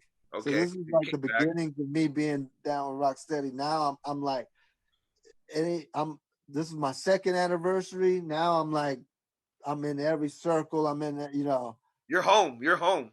yeah. So here comes well, this is how it started. It There was a cipher, and it was Clown, Yep. the Clown from the BX, and Clown was the he was the mouthpiece. He was like, "Look, see what you got," blah blah blah. Calling people out. Where are you from? And blah blah blah. He was the energy for that cipher, and we roll up to it, me and Goldie, and we had the Rocksteady jerseys on, everything. We were like, boom. And then in that, the thing with Clown was, like, I just had got to New York. I was already making a buzz everywhere. I went to the Bronx, the Point. Some kids was like, some younger kids was like, went back to the block and told Clown, was like, "Yo, this is you guy named Sweepy." And I don't know, I heard that, Clown, who? Sweepy, who? I never heard of him, Yeah, yeah. kind of like that, because Clown was the dude, I guess, at that time. I And didn't know him, but he he was was a, busking on the streets. So and NY, he was. Everyone knew yeah, who Clown was, even if you weren't involved in the scene. You know. yeah. So he, that kind of sparked like a little battle. Like he went out and I went out and I was doing all my tricks. I had every trick on the book, man. I was hitting everything. We hit the double tut on them and everything. And then Frank was there. Frank was there because he was with Full Circle. Remember Rockefeller and Quick Step, Yep. their crew. They were part Kamel and Frank. And Buggy and Brats. Frank came out, and he came out. He was going after Goldie, and he was doing. He did it. He did the whole scene from Taco on Venice Beach on Breaking. The exact same thing with the look, and then the puppet hands trembling a little bit, and bam, and the counting, and I'm like, man, that shit look hella familiar. Hell yeah! He came out like a villain. Yeah, he was the bad guy. He still is Yeah, the bad. He's he the bad still guy. is. He's the bad guy for sure. And this fool, anyway, that happened and stuff. And then after, the jam was over, everybody's leaving and, trying to get on the trains and, you know how it is. Yeah, yeah. I'm standing there. I have Armani. Armani's a baby. Uh huh. And I'm holding Armani. I'm waiting. Janice is talking to, friends and stuff like that. And I'm waiting. And I'm sitting under the train by myself. And here rolls up Frank with, His the people. people, whatever. And he said some shit to me too, like, what's up, Sweepy? And he threw a push on my chest. Like he was on breaking one and two. He pushed a wave off my chest. Like that, and then walked away. And I'm like, I'm trying to find somewhere to put Armani, and he just dipped out and jumped on the train, got up on the train. I was like, this motherfucker. He just, That what? was our meeting. That's how we met. That's how. Yeah, that's how you remember someone for sure when they do. Forever. Yeah. And He pretty much called out you and Armani. and he's still that same person, and we're the best friends. Yeah. But, and then the second time I saw him was in B-Boy Summit. No. Real quick though. Real quick though. Imagine this for everyone. Like this guy that he never met, has no idea who he is, just bounced a wave off of his chest, went in the train, and you didn't see him again until. How bad did that bug you? How long? Was it a week? You were probably thinking about Frank for like a month. Yeah, I was like, this motherfucker, who is like, because I'm trying to make my name out there, Yeah, that shit would have bugged me for life, bro. certified, And Hey, you know Frank Boogie has kids now. You better go and get them back. You gotta get him back. Yeah. He got Armani, two of Armani has to do it to him. Armani has to do it to him. them. Yeah, man. So then the next time I saw him, maybe it was a year later, I don't know, was the Pro Am. Pro Am, Ah, another And that was legendary. like 99, I think. Damn. Uh was Pro Am, I think. I could be wrong with the date. But on Pro Am, I saw him out and I'm there with Janice, and there's a line to get in there. And he's like a few people ahead of me. I see him, he don't see me. And I keep looking around like this, looking over his shoulder, and then all of a sudden he pulls out a damn the little miniature liquor bottles like you get from the plane, Yeah. and he kills like 2 or 3 of those shit. Boom, boom, boom, throws them in the bushes. And I was like, yo, this fool's getting lit to go up in there. I mean, that's where that courage is coming from. Alcoholic. uh, So then, yeah, man, we entered that battle. I ended up winning that battle, but we didn't. Me and Frank didn't go up against each other. Yeah. That was the same one that Bionic was fought in. Shallow. May rest in peace, Domino, his partner. Shallow and Domino, Boston legends. Yep. East Coast legends. Bop and Chuck. That's the first time I ever seen him. Was Eddie in this one? Who? Playboy Eddie? No, not Eddie. Eddie was not yet. Kick the door open, man, with the boom box and the graffiti jeans and the jean jacket, and called us all out. Nah, he wasn't there. Yeah, man. That battle happened. I think no, it was actually the first day. After the first day, the prelims, and then after that, it was at in a high school gym in Miami, and I remember we were sitting on some bleachers, and we actually got to talk. Yeah. And he's like, yeah, blah blah blah. He's like, he had just been like we was talking about like what our styles are, and like we both trying to get into that book. Yep. And he, we was talking about like, who we're influenced by watching, Skeet tapes and, Boogaloo tapes. And at that time, I think he was about to go, or he just had went to Vegas and found Wiggles. Went to Wiggles' house and wanted to, to learn. And real quick, some context. To find any of these OGs or like these guys that now you guys consider OGs out there, it was difficult. Like, first of all, you didn't even know everyone's real names. Second of all, you didn't have a cell phone number like that. Some people did, some people didn't. I don't even know how he did it. And there wasn't social media just to like type in someone's name, like maybe the yellow pages, but then you would have a phone book, you would have to like know their real name. So when he's saying Frank Boogie found Wiggles, like he means literally had to like search and talk to someone that knew him and then pass the number. Like, it's a process. It's a huge process. So you guys were chopping it up. He just came back from Wiggles, right? And then to learn, right?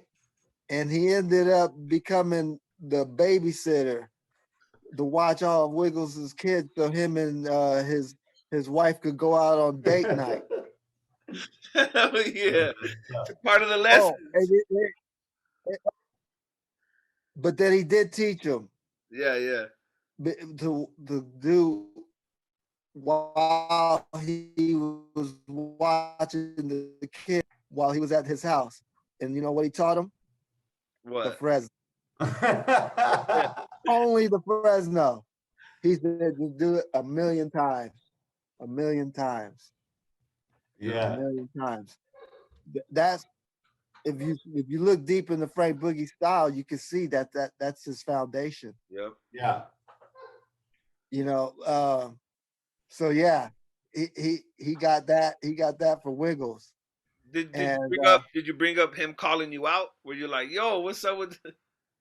I don't know. Maybe at that time, I don't. Yeah, I don't remember. I don't think I did, man. I think because at that point he was coming off cool, So I wasn't thinking about like, hey, man, what about that time, Yeah, yeah. Like, like Hey, keep going, keep going, keep going. Don't stop. our relation was, slowly building at that I'm point. sure y'all was just Like, vibing. okay, Y'all was just vibing in the moment.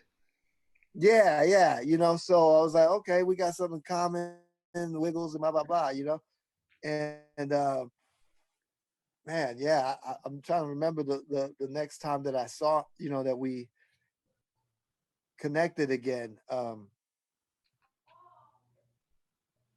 When did when did we click? So this is I pro think am. maybe is Do when. you remember Huh? what year this was? Did you say this was like 99, 2000? Yeah, something like that. Okay. Yeah, My bad, and y'all. I'm trying to think how we started clicking though. Like, um, I think it was through Disco Dave. Uh, Yeah, which Disco you Dave. did you always knew of Disco Dave from being out in New York?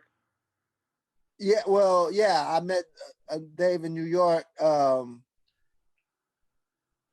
He when I met him, he was with Bam Bam Mm, from New York. okay. And he was another one that I heard about, even through Wiggles, like yeah, there's another dude out here, Bam Bam, and and then through Bam Bam, I think I met Dave, Dope. and And then Dave and Frank were homies. They were Frank, you guys vibed out, hella dope, and then like the legendary crew, Fried Poppers. Like how did that all come about? How'd you guys meet now Waleed? that kid, huh? How did Waleed get in the whole thing? All right, that was just kind of like a oh shoot, all right, that was kind of like a joke. Uh, It was like it was, I think it was that B-boy summit, actually, the one that I ended up battling with what's his name, Bop and Andre. Ah, It, uh, Dave, Dave, and Frank, they came to L.A. yeah, They came to for that. Waleed came too, yeah. and with one of his homeboys, and that's how we just clicked. It was well, my homeboy, before you continue with that, who met Jazzy first, you or Frank? me, You, okay. for How, sure. how, how did you I meet met Jazzy? uh, I met Jazzy through Sugar Pop. Ah, Okay, this was I was still in New York, and I was supposed to be part of that show, Manhattan, Okay. the Vegas show. That's yeah, what took Wiggles. That's what took Wiggles from the East Coast to the West Coast, and that's when he became Electric Boogaloo. And this was yeah, the yeah, yeah. show When that that happened. they were wearing the suits. No, no, no. Uh, That's Funk Styles. Okay. no, yeah, no, this was before that. This was a The Vegas Manhattan show show is at the New York hotel. yeah, and Okay. it's Skeet was in that show too. Gate, Pete, the Jazzy, Boogaloos. yeah, And that's where the Boogaloos came back together. Like that's when Wiggles, being part of that, and help with Pete and them bringing it back. And that's yeah. when the EBs came back into the mix, and yeah. So you met Jazzy. Oh, I met Jazzy because I was supposed to be part of that show, Yeah. and and Wiggles had got me a gig, uh, another gig that he couldn't do, in Chicago with the Joffrey Ballet, Okay. and it was a good deal, good gig, and but then he called me while I was out there, and I was like one of the first people he told me about the Manhattan show, asked me to be down, Yeah. And man, we was getting ready, gonna pack our stuff up and all that, and move to Vegas then. And he called me, and he was like, "Yo, Sweeps, I got some bad news." I was like, "What's up?" And he was like, uh, "You're not gonna be doing the show now, or whatever." I forgot what, and it was because uh, they were bringing somebody else in. Oh shit. And what I think what happened was, what I found out later was Sugar Pop put the monkey wrench. He's like, he's good. Nah, he ain't doing this show. I don't know. That's how it went down, but it's the person that replaced me was Jazzy. Ah. And for that happening, everything's meant to be. You feel me? I wasn't ready. I wasn't, you know what I mean? Like I wasn't ready to perform on the same stage with the Electric Boogaloo's, really, to be honest. Like my dancing was not, no, I was still trying to figure out what I was doing, So at that time, uh, I might not didn't understand it, but I do, not, I wasn't ready. And Jazzy J, come on, man. Yo, and from that happening, I was able, they were coming to New York to rehearse. Yeah. So Pop, Pop was nice to me, you know what I mean? Like, and he introduced me, this Jazzy. And then that's when I saw all the energy ball, I was like, what the hell? And then from there, that's how I met Jazzy.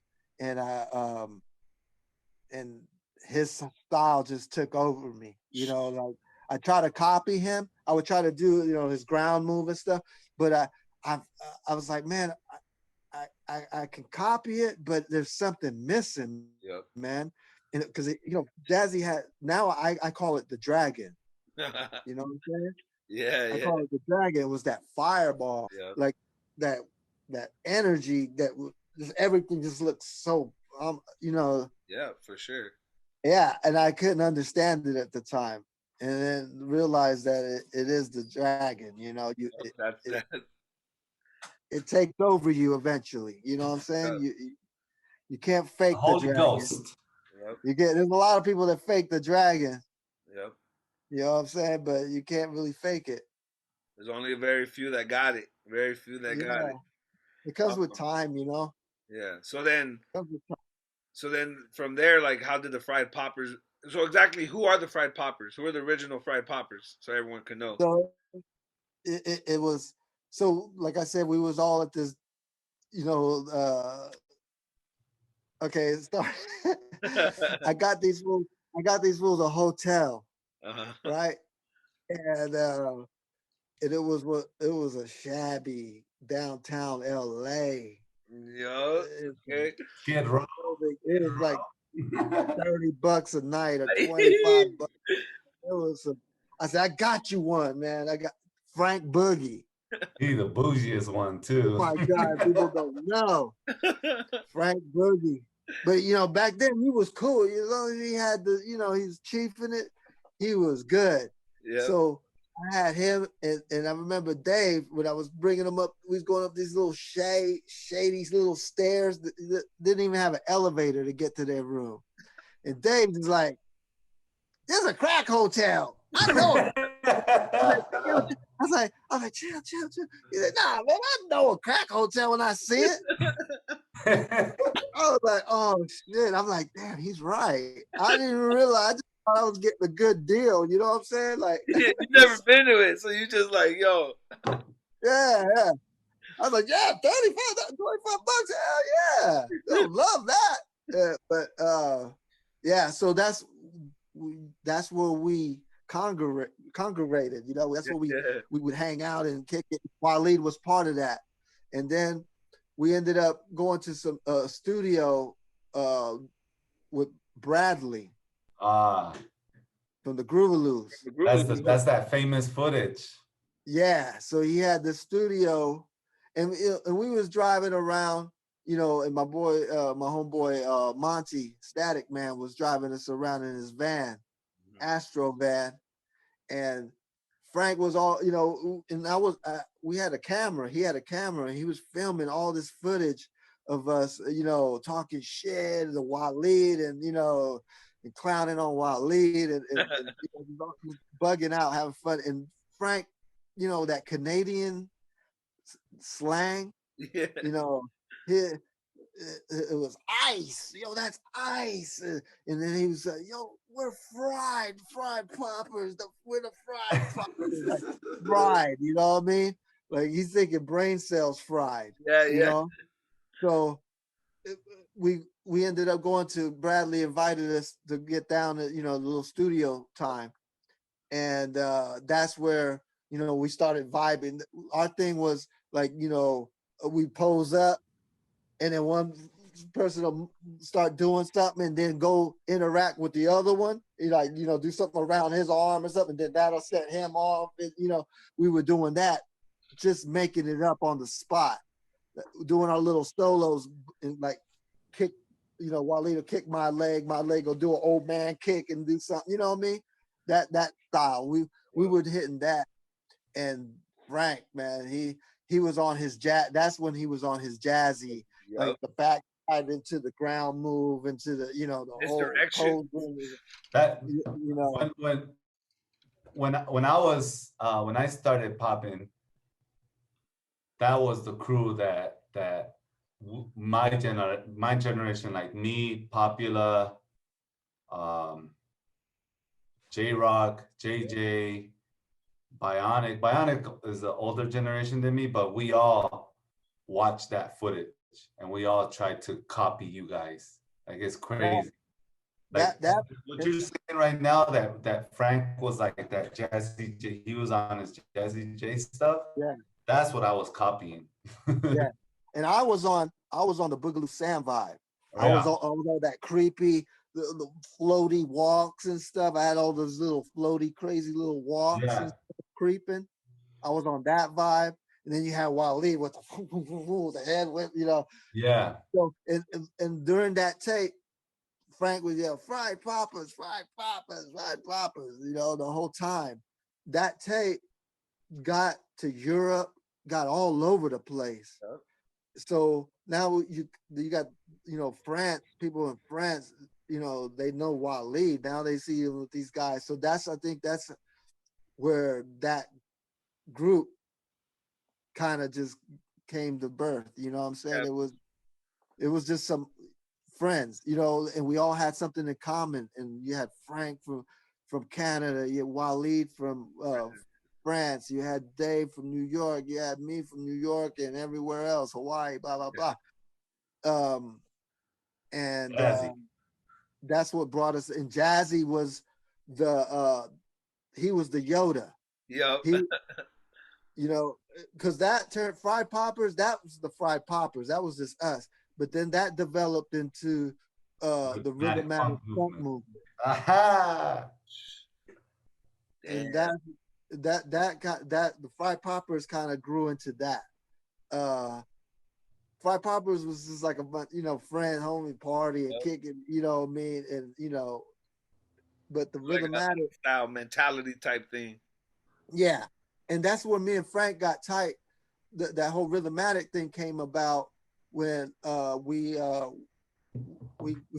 doing a gig called Break, and the producer was named Steve Love. Okay. That's all I have to say. But no. Steve Love. Jokes. We ended up in Bermuda. And with Jazzy, me, and Frank, and Doc from New York. Dope. And plus, I think Flips, B-Boy Flips, that show had Break. It was like a spin-off of, it was a bite basically from Jam on the Groove. Yeah. So yeah, I was able to do that with Jazzy, and that's how me and Frank, got real tight, and Jazzy, and Jazzy had these shades he used to wear, these dark shades, the dark like Ray Charles space looking shades. And the things had like a scratch right in the middle of the lens, like the Road Warrior, like the Terminator that just got in a fight with a, you know, and he called them rhythmatic 3000s or 2000s or something like that. That's what he called those glasses, those shades, and I think from there that's where Frank jacked the name, like because we're like, Yeah. Jazzy's the Yoda, you know what I'm saying? Like Sure. we all have a part of Jazzy, a different part of Jazzy.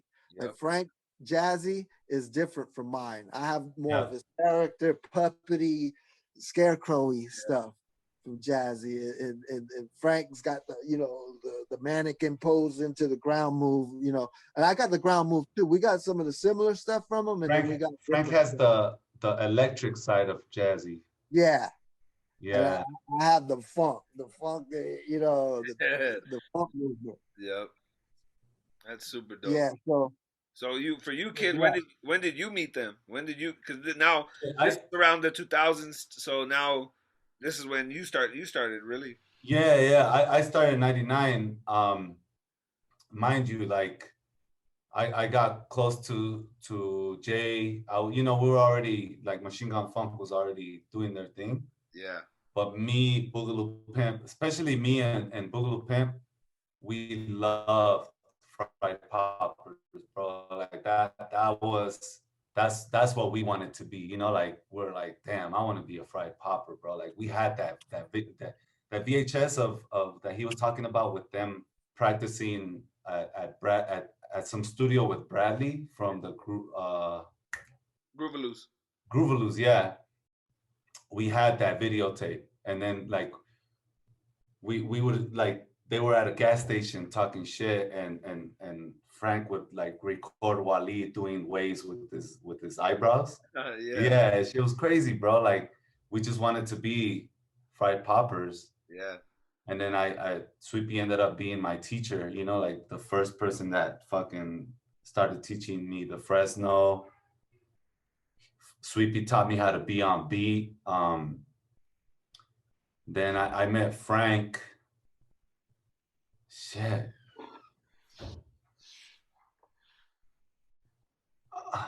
I want to say I met Frank when I want to say because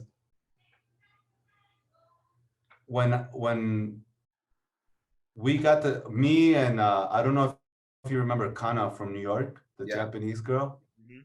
Me, Kana, and then there was this Danny, which is Frank's students. We got the chance to do a show with the Fried Poppers in Toronto Oh shit. a long time ago. Yeah, in 2000, I want to say 2005. And I think I want to say that was the first time I met. I might have met Frank before that, but that was the first time I met Frank. Uh-huh. And shit was crazy, bro. Like I got to dance in Frank's basement. No, in Tony's basement. And Then you met Kid Boogie, right? Where did you meet Kid Boogie at?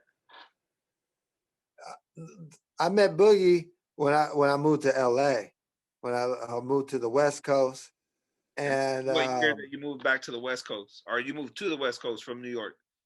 moved to the West Coast, yeah, from New Yeah, yeah. York. So I went from Hawaii to New York, and then from New York to Vegas Vegas. first, and then from Vegas I migrated to LA, and LA. And when I got to LA, that's when I started to do commercials and more music videos and movies and stuff like that. And we used to throw a jam, me and my wife, Uh-huh. called All Funked Up. Oh, dope. And yeah, we used to do it was like the after party for a lot of the B-Boy Summit events and other events and stuff. And it was like we played funk, had the funk DJ. You know, and it was like, because at that time they didn't really cater to the popping scene, you know, the b-boy events and stuff. So that's we started doing that. So we did our very first one at a little dance studio, and at that one, uh, Kid Boogie showed up. He. I never. That's the first time I met him. Him, I think Popular, I think J Rock, Pandora, bunch of people, man, like uh, Earthquake and all them dudes. Damn, yo. They boppers, a lot, yo, a lot of people, because there was nothing like that Yeah. at that time, you know. No, like at this time period, at jams, there was nothing but breaks and old school funk tracks, like a James Brown song or stuff Yeah, like you'd that. be So lucky you catch one of them. Yeah. yeah, you have to be already in the cipher, getting down to end that song going on, because everyone's gonna try to get that. Everyone's gonna try to get that. That's where I was Eat blessed. it Even up. though I'm like younger than all y'all and everything, that my pops was involved and we were able to experience the tail end of that, the original way it was done, and I got to experience that. So me and Rock Swift always say like we're super blessed, even though at the time it was like it was hard because you're trying to get down, and that's another thing too. This is why you had to know multiple styles back in those days, because to you know what I'm saying, you had to like be able to go into a cipher and kind of adapt to what was going on. If not, you wasn't dancing. You was just gonna be standing around, Yeah. stuff like that. So that's super dope. So then you and It's your like wife, MMA. yeah, that's real. We're gonna get into that. We're gonna get into some jiu-jitsu talk real quick too, because I know you have some history with that. But back to you and your wife's after parties, man. So everyone would come through, right? And that's where you saw Kid and all them. Yeah. So and the kid came up to me, he was like, yo, you know, I'm a big fan, blah, blah, blah. You know, he was young. Yeah, And he was like, you know, I love your style and that. And he had my videotape, my first one, the VHS, the yeah. Future Shock. Oh shit. And so he was, you know, he was like, man, would you teach me, man? I would love to learn and stuff. And I was like, all right, you know, come tomorrow, meet me over here, and you know, we'll see what you know what we can do.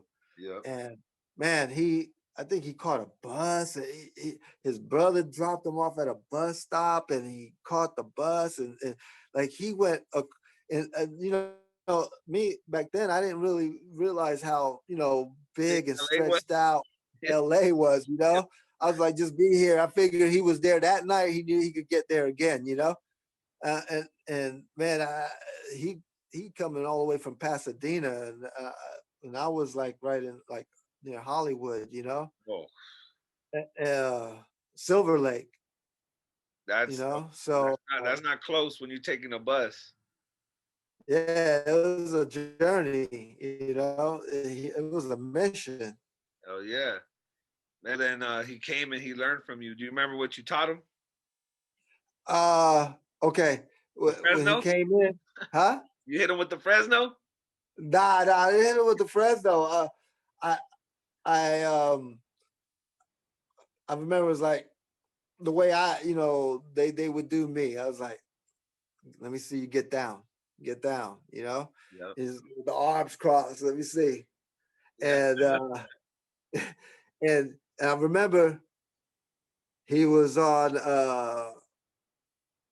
He was doing something from Wiggles's tape. Uh-huh. Something Wiggles like a whole combination, but fast. You know, he was nervous. Yep. You know, and he did. I said, okay, two things. First, that's Wiggles move. Yeah. And the second thing, you got to do it to the beat, man. You got, and I think I don't remember exactly what I taught him, but I know what it was based on was musicality Yeah, he and was saying being that. He was saying that on the you're the one beat. that taught him how to be on beat. Yeah, yeah.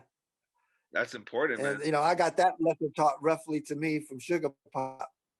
Tell that story real quick on how Sugar Pop. Real quick, we're gonna get into some Sugar Pop talk. So you met Sugar Pop.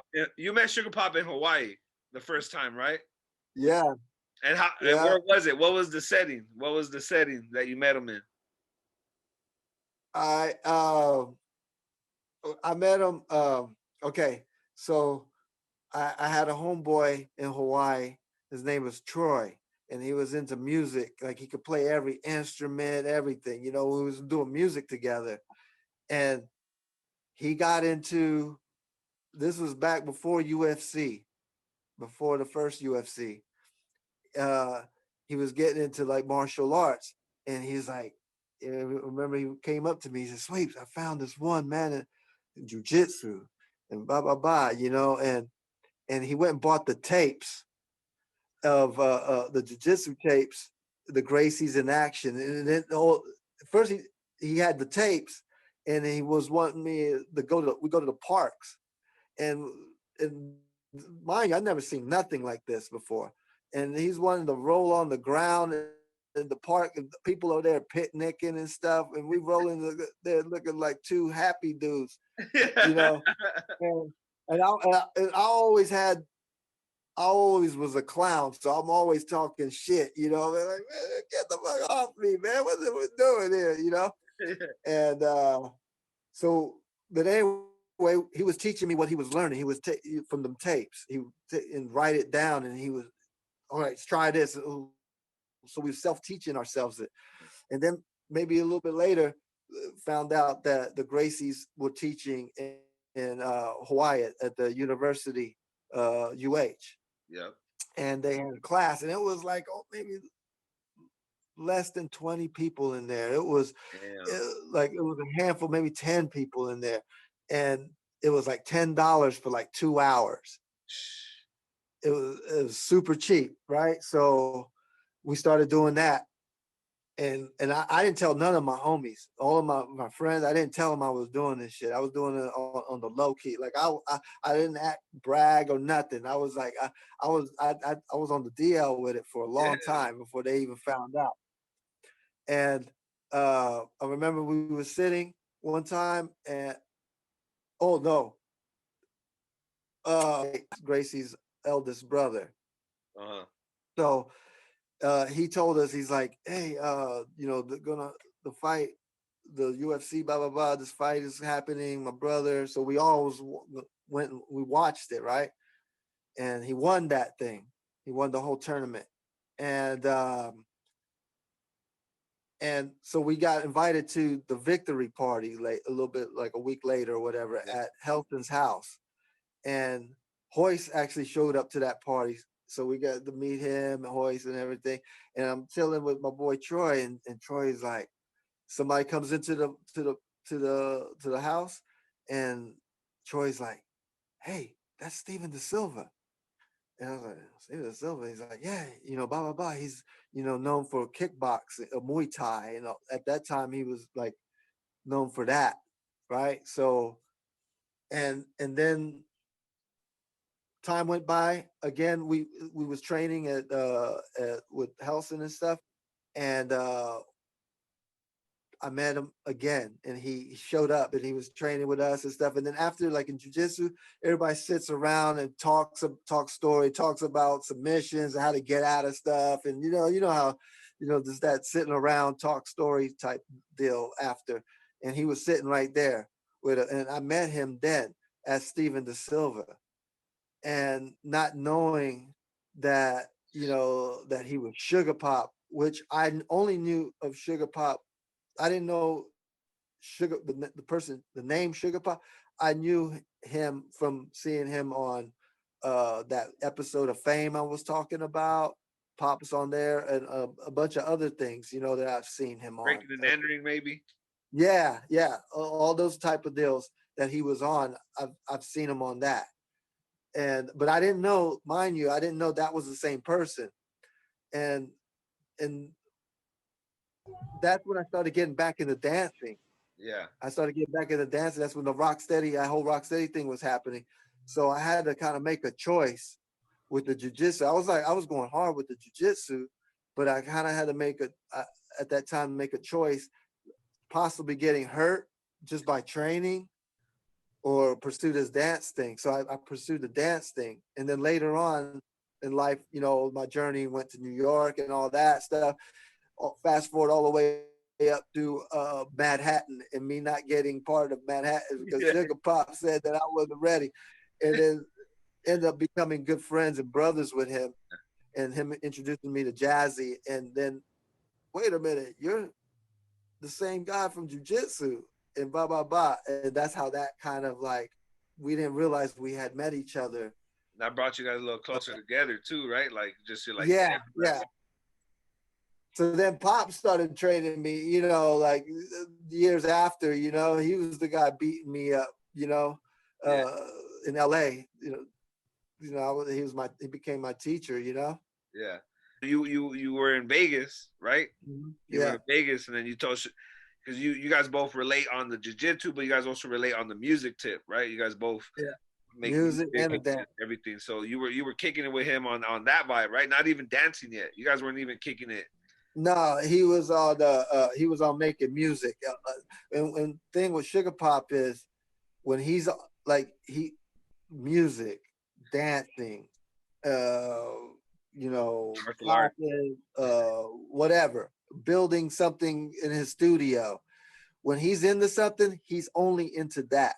It's the Yeah. phases. That's what he's It's the into. phases, right? You caught him in that music phase. Yeah, and that's what he was doing. Straight music, making beats, creating songs and all that. And I was like, somehow when we moved to Vegas, we ended up living 5 minutes away from Sugar Pop. You know? Crazy. Oh, you back?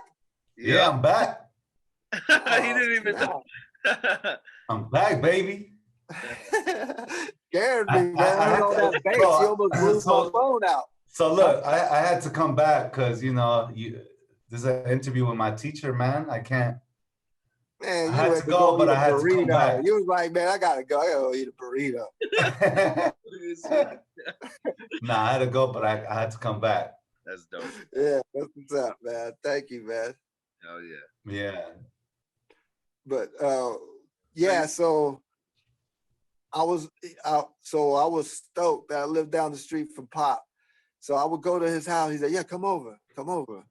And he'd be in his lava man, the Samoan garment, and no shirt on, and banging away on his machines, man, and his little wheelchair, the little chair thing, studio chair, banging them out, and I'll be there sitting there for hours, and like twiddling my thumbs, like okay, you know, and I think, okay, we're gonna dance to myself, right? No, nothing. Then all right, peace out. I leave. It calls me, yeah, come back again. We come back, nothing. Music again, nothing. Finally, one time he was just banging away. He was in it, and then I was like, "Hey, Pop," and I was like, "Hey, Pop," and he was like, well, "Still banging." I said, "Hey," he said, "What's up?" And it was like, "Still banging away." He was like, I was like, "So when we gonna dance, man?" And he was banging. He's like, "What?" I was like, "Yeah. So when we gonna practice?" So he stops the beat, spins around, and he's like, has his arms crossed. He says, "Dance." This is like, huh? He's like, yeah. I want to see you dance. Mean. I was like, all right. And then he hits the drum machine. You know, plays the beat he was making. Boom, plays the beat. So I'm like, I don't know what I did. I was just like, you know, just going for it. Boom, going for it. And then all of a sudden, he's sitting in his chair. He leans over and he smacks my pocket like that. And I was like, okay, that was weird. Whatever. I kept going, you know. I just ignored it. And he, again, boom, leans over and smacks my pocket again. And I'm like, okay, what's that about? I kept going. Again, bam, snaps my pocket. And I'm like, yo, what you doing, man? Like, what's going on? He was like, I'm looking for the remote control in your pocket. He said, that's the only way you're going to slow that beat down. He said, you're off beat. And then he turned back around and went back to making the beat. And I sat in the chair and my whole everything just shrunk, bro. I just melted. I did the best puppet melt that you could ever. I was like this. And he didn't say nothing to me. And then finally, I just felt so awkward. I was like, "Hey, Pop, I gotta go, man. I'll check you out." He just nodded his head, and I laughed. I'm like, "Yo." So that was. But yo, hey, now, come on, hit my pockets now. You don't hit nothing but money. That's not my wallet. That's not my wallet. That's super fresh because he was just saying like how when you how far did you have to travel, kid, to get to Sweepy the first time you learned from him? I had to take the bus from Pasadena to Eagle Rock, I think. You were in Eagle Rock or right there off of Los Feliz. Yeah, that studio was in Eagle Rock. Yeah, Eagle Rock. There you go. So what happened is Sweepy and his wife, right? They did a jam every once a month called All Funked Up. Yep. And somehow I found out, like I want to say it was because of either bboy.com, bboyworld.com or something like that. Yeah. Yeah, I wonder how. I know Yeah, I did or flyers. it was one of the. It was a Wiggles forum. I don't know if it was the Wiggles forum was in worldbboy.com or one of those old websites, but the flyer was right there on that website. So I took the bus to fucking Eagle Rock, and then that's when I seen fucking. I remember, you know what I remember out of that jam? Sugar Pop. That was the first time I seen Sugar Pop, and he was wearing a fucking graduation robe. That was like out. And I was just like, I thought that shit was weird, bro. I was like, what is he wearing? Like, what the fuck? I was caught off guard, you know, because I didn't know who he was, and he's just this dude with the big old afro. Yeah. And he looked like he just graduated high school and shit. I was like, that's dope.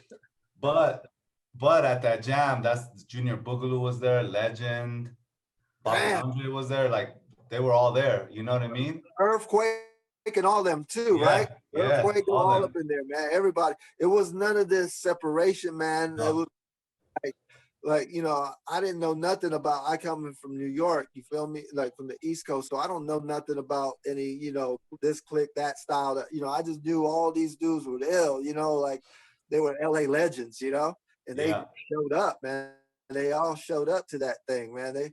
I want to say from taking the bus from Pasadena to Eagle Rock, it's a good 3 hours. Easily. Because driving, that's like 40 minutes, 45 minutes in your car. Yeah. But on a bus, you're doing this all over. Yeah, I'm fucking going all over LA. All the but you know, like I finally, like, because I already had the Wiggles tape and I was already kind of imitating what Sweepy was doing. So like I was like, oh shit, there's Sweepy right there, you know. So I fucking like, it took me a while to get the courage to go up to this fool and be like, yo, can you teach me? But I finally did, and he was like, yeah. So I think he gave me his number, and then that's when I started bugging him. Like, yo, can I come over? Can I come over? I started going over to his house. He's the one that got me on I guess I did. And he taught me hella shit, man. Like, he became my big brother. That's super. Yeah. That's super dope. And then, so Sweepy, so you could say Wiggles, since you know Wiggles before the EBs. Sugar Pop was really the first like EB that you started linking up with. After Sugar Pop, who was the next EB that you would say that like you started learning from or that you really started linking with? Well, it was like Jazzy, and then when I moved to the West Coast, then really Sugar Pop, and then through Pop, was of course, Skeet and Pete and Sam. I met all of them, out of Vegas and stuff like that. Um,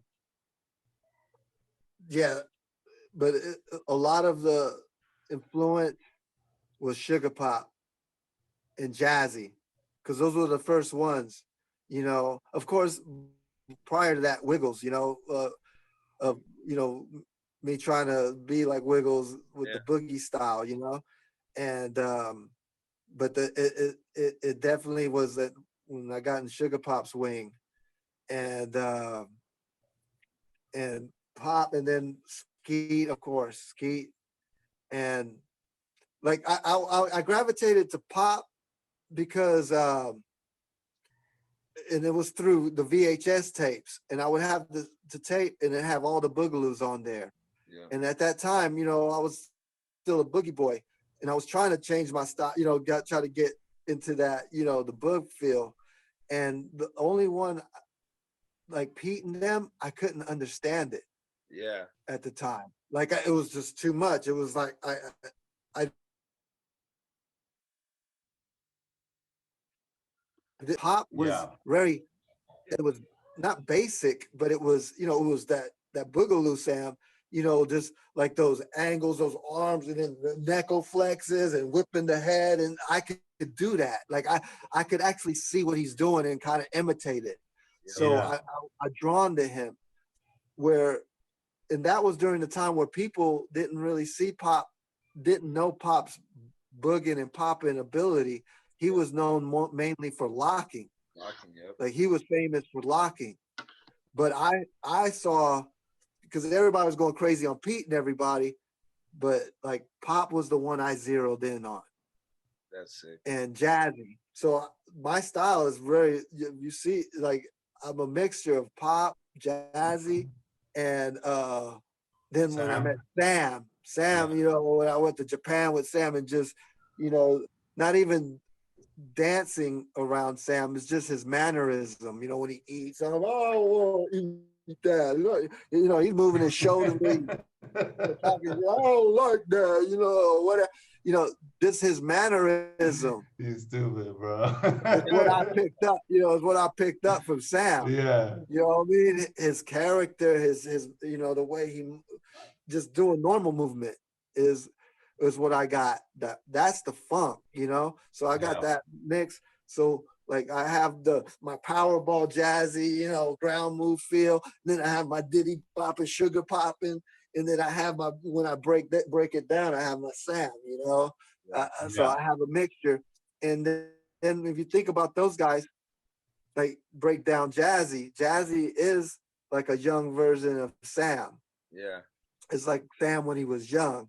Sugar Pop has Sam in Different him eras of before. Sam. Different, yeah, Yeah. different flavors. So from the guys that already had Sam and put in that with me, with what I do. And that's where I kind of went from the boogie boy into that. And then once I got good at, that, the funkin', uh, I started bringing back, because I didn't want to look like a clone. You know what I'm saying? I don't. I always did in anything I did. I didn't want to look like somebody else, so I started bringing back that character, that boogie flavor, mixing it with the the funk style. Yeah. So I'm not like just got this robot that's just doing the movement, but I'm I'm adding the character to it. With the I'm mixing it up. That's And super. that's where my style comes from. I still have that boogie boy essence, but with the funk, the EB funk, and in Yeah. there. I got Skeet. I got all the crazy positions I put myself in. All of those with the leg up and those are inspired by the Skeet falling off balance and catching himself and stuff. How important do you think Skeet was, like, just to the whole EB movement? Rest in peace. Bro, it's like you lose a member like that, man. It's like it's hard to. I mean, they've kept it going strong, but it's like it's different. You feel me? It's like I think if he was still here, I think that crew would be like still. I mean, Uh, they're still strong, but you know, like times has changed. Now you don't get a full crew anymore. You get like whatever member. I could tell you from my experiences and for what I saw, Skeeter Rabbit was the glue of that group. Yeah, He was the basically, yeah, glue. yeah. And And when he passed, like they just, they never did things together. Some of, well, like two of them did something together, yeah, like here and there. but like I said, But when Skeet was here, it was like all of them.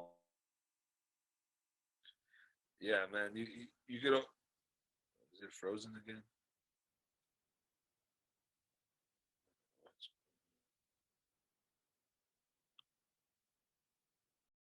I mean, like Yeah, I want this shit to end, bro. Like, you know, I want to I know. go back to somewhat of a normal, you know, whatever normal is. But Yeah. like, I'd rather be doing this interview with you. You feel me? Like I there. want to like just mention, to whoever's listening, to me, Ski was very important for not only for the Boogaloo's, but for our culture. Because he was an authority figure in, what popping should be and what popping is. Like he would tell you straight out, like, yo, that's not popping. Go practice. We don't have that no more. You know what I mean? Uh, And we really need that now. you have a whole post dedicated to you, and a bunch of people weighing in on your ass if you Yeah. say Yeah. something like that now. This is something too. Like it's one. Like you're right, but in the sense like there's a bunch of people who think they're authorities, right? But there was not Yeah, many exactly. who reached the level that he did it within the art form as well. Like not only there's a bunch of people who could give you advice who did it, but they never they weren't considered one of the greats. They didn't get to that level of mastery in their art form. They're just telling you what they saw or what they think it should be like, and that's really what is missing. Like I made a post about taking one of Money B's classes, and I'm telling people like, are you learning from the source or are you learning secondhand? You know, and a lot of even older cats they learn secondhand. So you're learning really third, fourth hand. And I feel Yeah. like Skeet was a true like he's probably like what second generation or first gen. He's for sure second generation, if not first I generation. want to say because the Second first or third, generation is the electronic boogaloo lockers. Yeah, yeah, Then you have the second generation, which is the Long Beach Boogaloos, yeah. which I think that's where Skeet is at, right? yeah, Or he I might think be so, third around there. generation. yeah. Yeah, I think it was the Long Beach. Yeah, he's definitely in the Long Beach Boogaloos.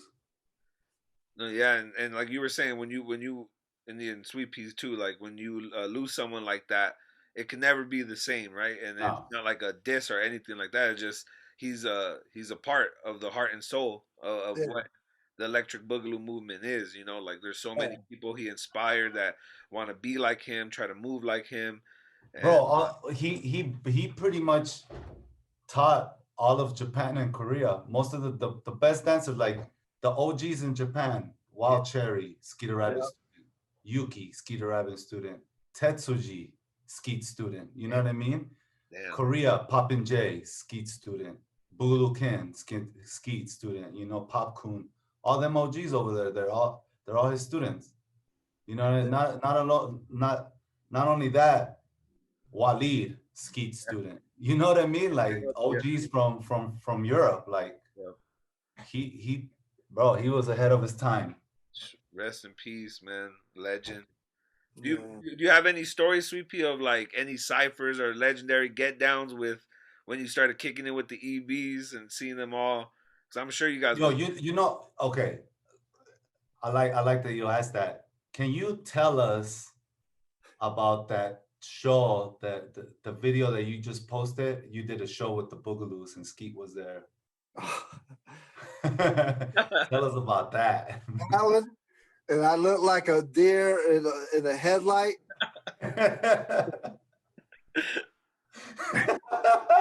That's exactly what you look like. I was nervous as hell, man. Yeah, man. Pop pulled me into that. Wiggles couldn't do another gig, and they pulled me in for that one in L.A. I think it was L.A. Was it L.A.? Yeah, because I think we drove in from Vegas. But yeah, man. I mean, what I remember is when I first came out to do my solo, Skeet's always messing around. I didn't know that, and you see, if you watch that whole tape, when it's supposed to be my turn to go up, I start to walk out. He walks out. And so I'm like, I'm turning, looking at him like, it's my turn, or is it? I'm thinking I'm messing up. Like, oh shit, did I fuck up? Like, and I looked, and he looked at me, laughed, he stepped back, and it was like, and then I went. So he kind of fucked me up from the beginning, But that's funny is that I didn't really think that was my greatest, at everything I've done, But who told me it was? I don't know if it was Don or may he rest in peace. Both of them, Greg. It was one of them, Greg or Don. And I wasn't sure, if I did good or whatever, I remember going backstage and he said, man, you were funky, man. Back then, he told me that. He was like, that was funk. That's funk right there. So I was like, okay, maybe I had a little something there, Yeah. But yeah, it's funny, man. That was like a dream come true, Yeah. Got to get down with the bugs, the EBs and stuff. Damn. That's so Yeah. dope. That's so dope. You're probably like, besides Pop Master Fable, the only one that was able to do that. Yeah, Fable too. Fable, because we were like the Puerto Rican stepchild brothers, like we were making sure to try to be around the Boogaloos, Yeah. around, they came in and like that.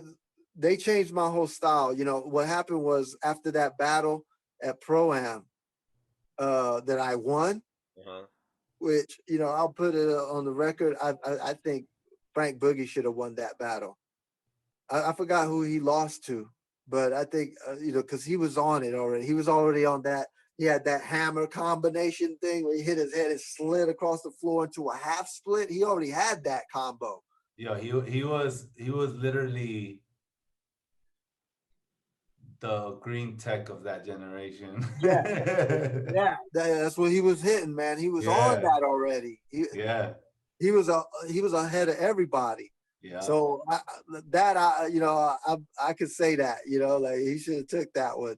But anyway, I ended up ending up in the finals with Shallow, and I ended up beating Shallow with the whole miming deal thing. You know what I'm saying? Like, Shallow he has that move where he blew up his stomach all big like that. He go, yeah. And it was my turn, and I got up to him, and he went and blew his stomach out. He went, right was there. So I looked around, and I did like this. I went and made a big straw, stuck it in his stomach, and I filled myself up and started floating away like all big and bloated and shit. Now, just to give you examples, the type of shit I was on. That's dope. He looked pissed too, bro. I got his Shallow there. God bless Shallow, being Shallow cool too, It was all in competition, you feel me? But anyway, we were throwing our everything, our whole artillery on each other. And then I ended up, so we go back to New York, and maybe a month later, whatever, there was a jam at a spot called Skate Key, famous spot for hip hop and shit in New York, in the Bronx. And there was a jam called Back to Mecca, and whatchamacallit, there was a cipher going on. I remember there was a crowd. I go up to the crowd, like I'm still like behind everybody, kind of peek and looked in there, and I saw Shallow in there. And Shallow was getting it. But the thing was, Shallow was doing the same shit he did on me in the contest. Same moves, right? Yeah. Pretty much doing the same stuff. And I remember turning away and leaving the jam, not going into the circle because I knew that I was going to do the same shit that I did at Pro-Am. And I couldn't live with myself. I couldn't do it, man. I was like, you know what? Fuck that. I'd rather not do nothing, you know? And I left. And that's where so I got my hands on a famous Disco Dave Black Market VHS 10th, 20th generation tape. Sweet. I was actually earlier telling Devious how much footage fucking Disco Dave has. Yeah, he still got those VHSs, bro. He does. He still got those damn things. So he hooked me up, man. Dave, man, put me on. He's changed my style. He gave me a tape of the Boogaloos, and on that tape it had Poppin' Cherry, all. I saw Cherry, Tetsu G, and with Skeet, all those old, look like the Poltergeist TV. And then it got to this, it got all scribbly, and then also cleared up a little bit. It was the Boogaloos in Japan breaking down. It was like Skeet, Pete, and Sam breaking down. This is the Twisto Flex. This is the Master Flex. And that's where I was like, I want to learn this. Because I felt like this, I could just do this for days. Like I wouldn't run out of moves. Like I was a move dancer. I had tricks and moves. Yeah. And I ran out of them shits. So I had to find something else. And this seemed like there was an endless to this. Like this was no end. It just kept going. So that's where I learned, because Wiggles, man, he wasn't coming around all the time, so I was getting that. And then when Wiggles would come, I'd kidnap him, man. Show me what they're showing you. Show me what they're showing you. And that's where my style changed, man. I went to the funk, and I learned all those foundational moves from that scribbly ass tape. Man, that's super dope, and I think that's what also speaks to like how you've lasted through so many generations. Because like thinking about it, not only like you've been in this like for almost 40 years. Damn, don't remind me.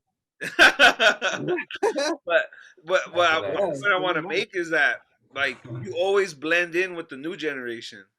Like you're one of the OGs that's like you still battle. If we were not in lockdown, you would still be battling cats. Like you battle with your son. You've got to do some pretty dope. The thing is, I was like, one is that I don't want to live up to that OG term. Like I don't want to be. I'm not ready for that yet. Yeah. Even though that before I used to kind of like call me that. Yeah, I would cringe a little bit. Yeah. Now I'm used to it now because I'm at an age that okay, OG, all right, and I get the Uncle Sweepy, I get all that, and I embrace that now. You know what I mean? But the thing is, I earned, like I'm not the one to like. I want to stay relevant. You feel me? Like I want to, like the young generation is what making me get better. Cause I'm like, yo, I got to keep up with these fools somehow, and I don't want to be yesterday's memory and known and celebrated for what I did before, like I want to be celebrated for what I'm doing now. Yeah. And I'm not Sweepy, the name, none of that means nothing to me. I'll throw it. You see me, I'll get in battles. I've lost them. I've lost contests. I've lost and I put my name on it. I don't give a shit. Frank used to get mad, still gets mad at me. What are you doing? You're a fucking OG. You don't need to be doing that shit. You know they're gonna cheat you. Blah, blah, blah. And I was like, okay. And then I defy his ass again, and I do it again. Yeah. You know what I mean? I feel alive. You know what I'm saying? Like I feel like whether I win or lose or whatever, I feel like I'm fucking still here, man. I'm not dead yet, man. Celebrate me when I'm dead. You know, I mean, not celebrate me when I'm dead, but I'm Celebrate you saying when like, you're here. yeah, while I'm here, you know, I Yeah. want to enjoy that. Don't something happen and then start posting clips. Oh, he's great. This guy's, you know, I don't want to, you know, I feel you on that. I want to make my mark now, you know, and even, you know, it's just like I'm part of, like, even being with you guys, you know, I get inspired by you guys and the green text and all that, you know, like that's what, okay, I might not be famous. I was talking about this to my homie Groove, man, Mr. Groove Furious Style. Shout out their anniversary right now, man. 26 years. Hey, homie. Yeah, man. I might not be famous, like as far as like, you know, like how of you know Wiggles, Pete, those guys. They're like that's the franchise. You feel me? But I'm known. I'm famous amongst the people that everybody looks up to, like the Green Text, the Kid Boogies, you, all, Champ. your generation. Champ. You guys know who I am. Yeah. You guys like to me. I like that. You know, I'm like I can live with that. You know what I'm saying? Because like, these are the shit. These guys like what I do. You know, so We love what you do, bro. you know what I'm saying? So to me, that's I've never been like, you know, the Burger King. I'm the mom and pops. You know, I'm not for everybody. You're not everybody ain't gonna understand it. You know, I don't understand this style. You know what I'm saying? That's good. Yeah. You know what I'm saying? Because I don't understand it. I ain't trying to understand it. It is what it is. It is what it is. You know what I'm saying? So you know, I've learned to be able to live and die peacefully with that being accomplished.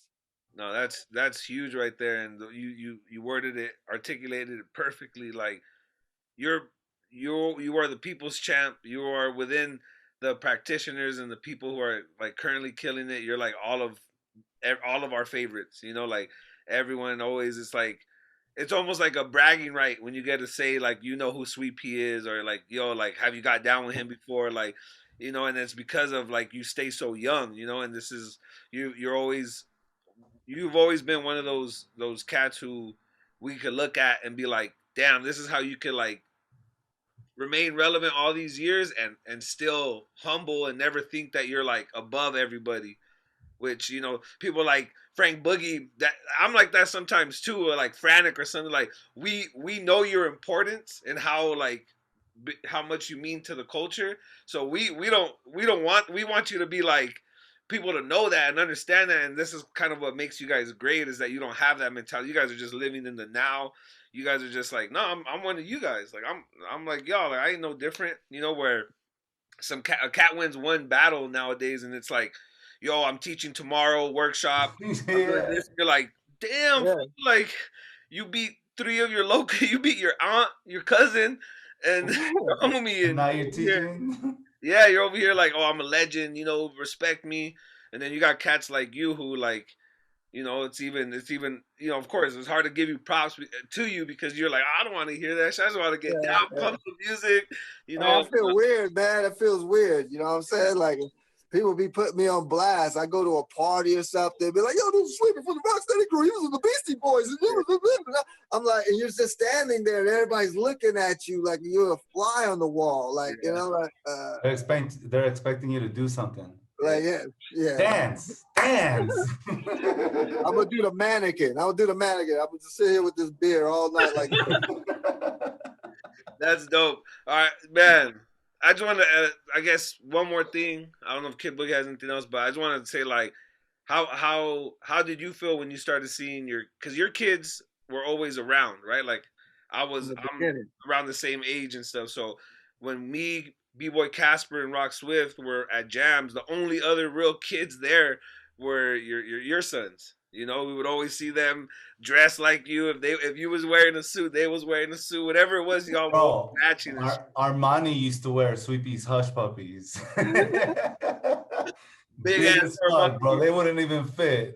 they you know, long, you know, basic answer, man. we just didn't have any babysitters. You know what I'm saying? Like basically, they didn't have nobody, so they had to come. They were with us. They were there. So everybody's their uncle.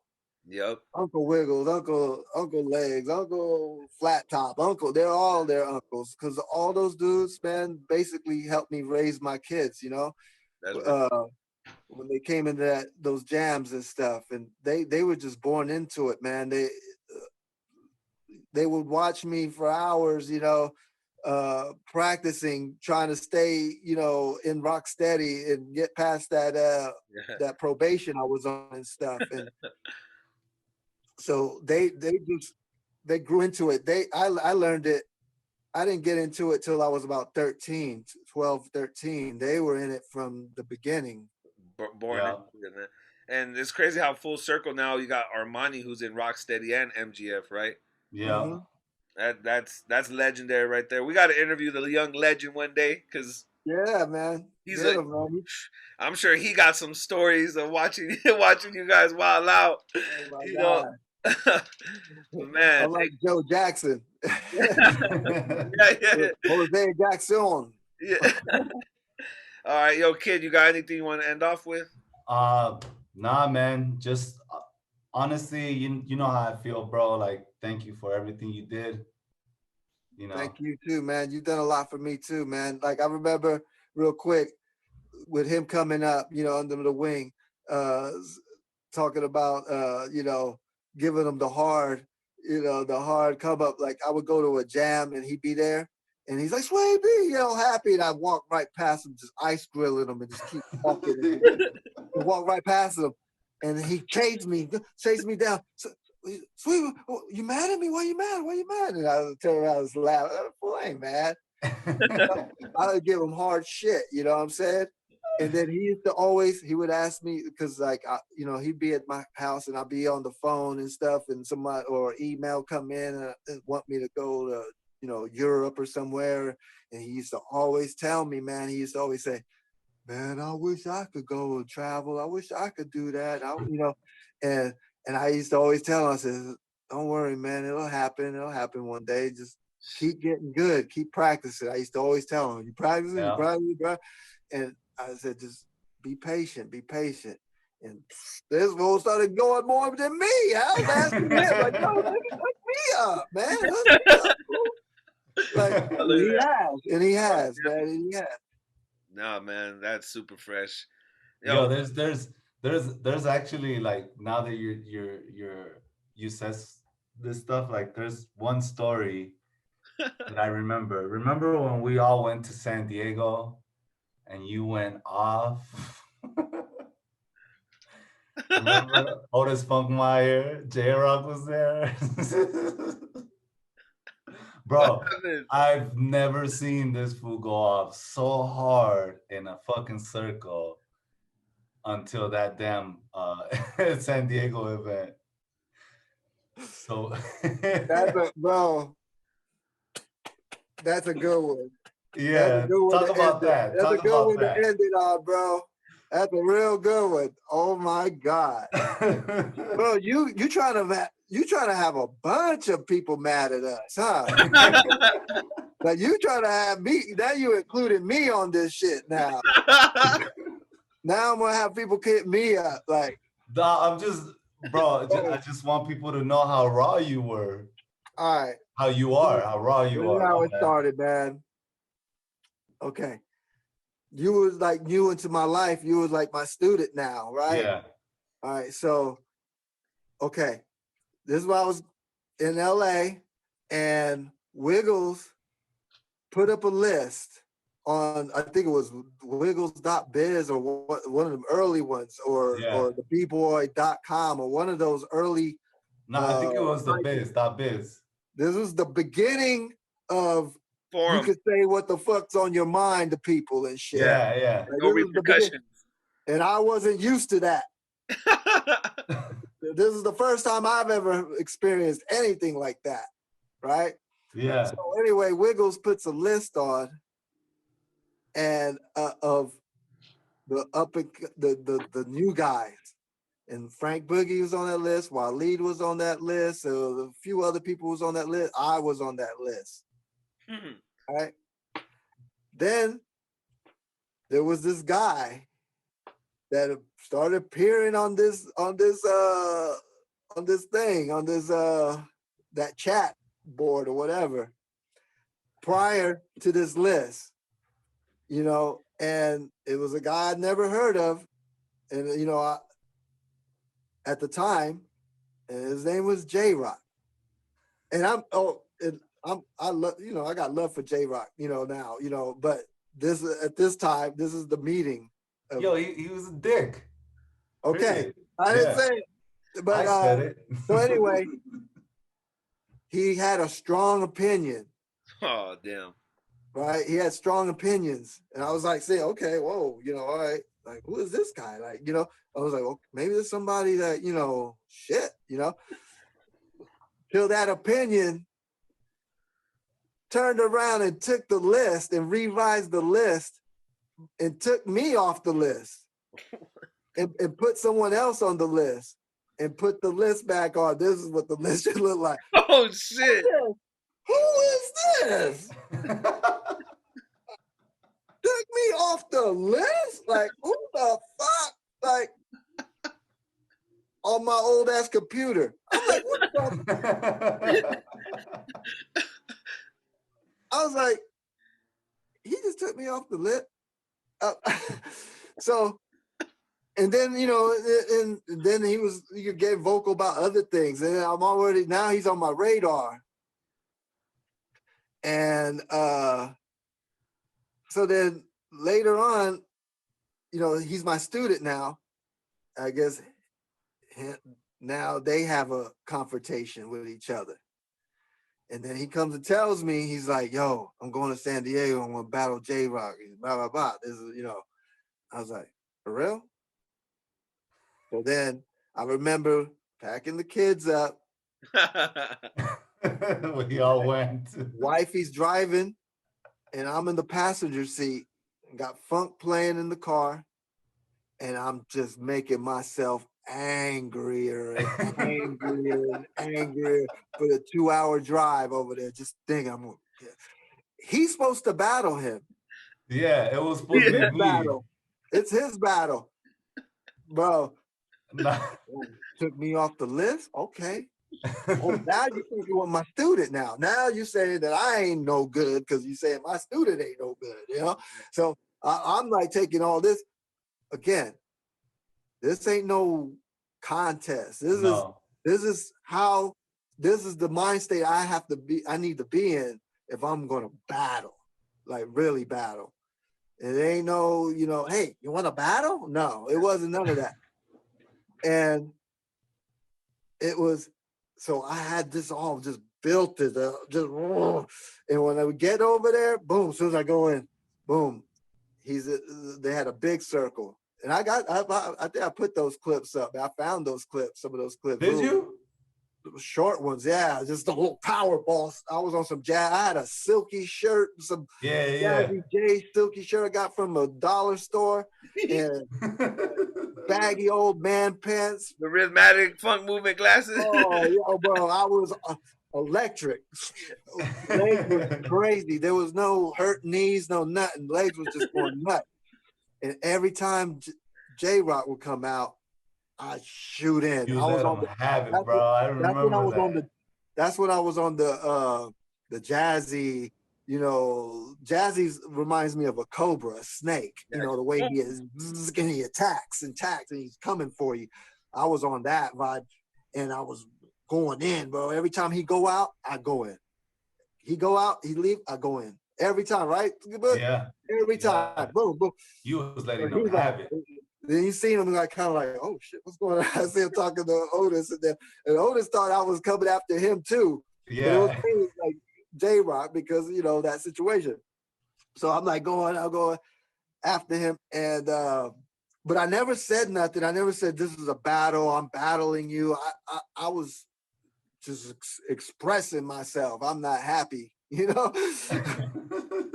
So and I guess what Legend ended up coming with Tempo, later, and he saw me. He was laughing. He said, "Yo," he said, "What's up, man?" He said, "J Rock just hit me up when he came into the door." He's like, "Yo, is Sweepy mad at me or something?"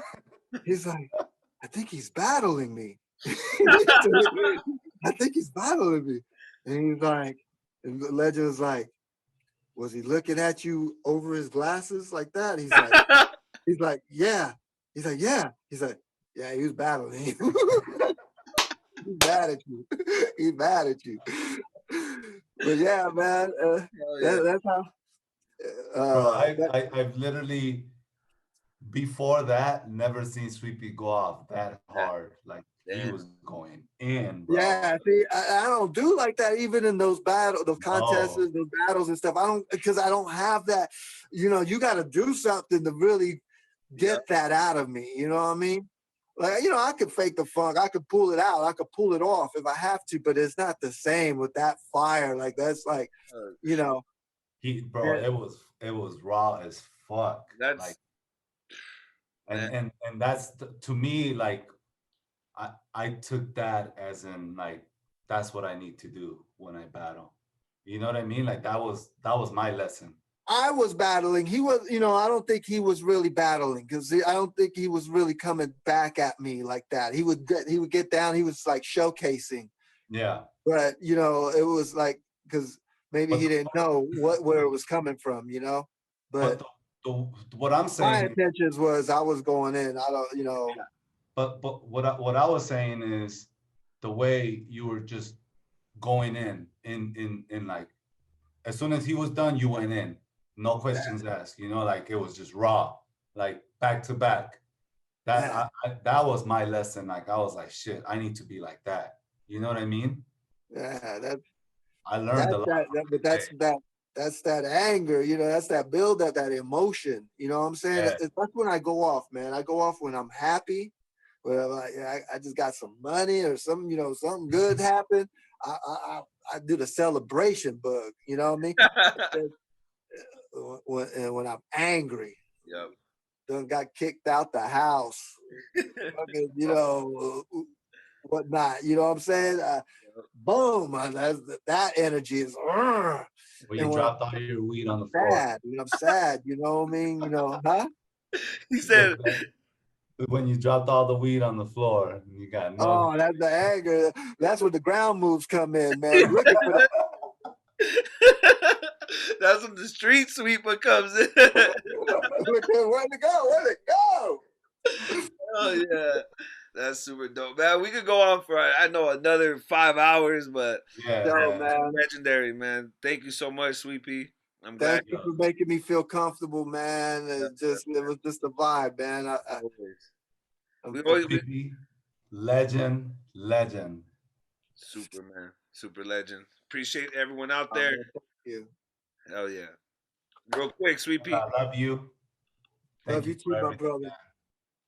What's up, D? Want to show you this real quick. February 27, 1999. Look, that's you, Sweepy, right there. Where?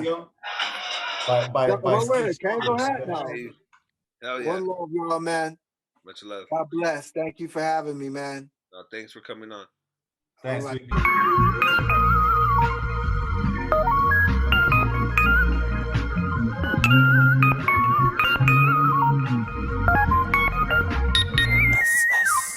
Let's get it.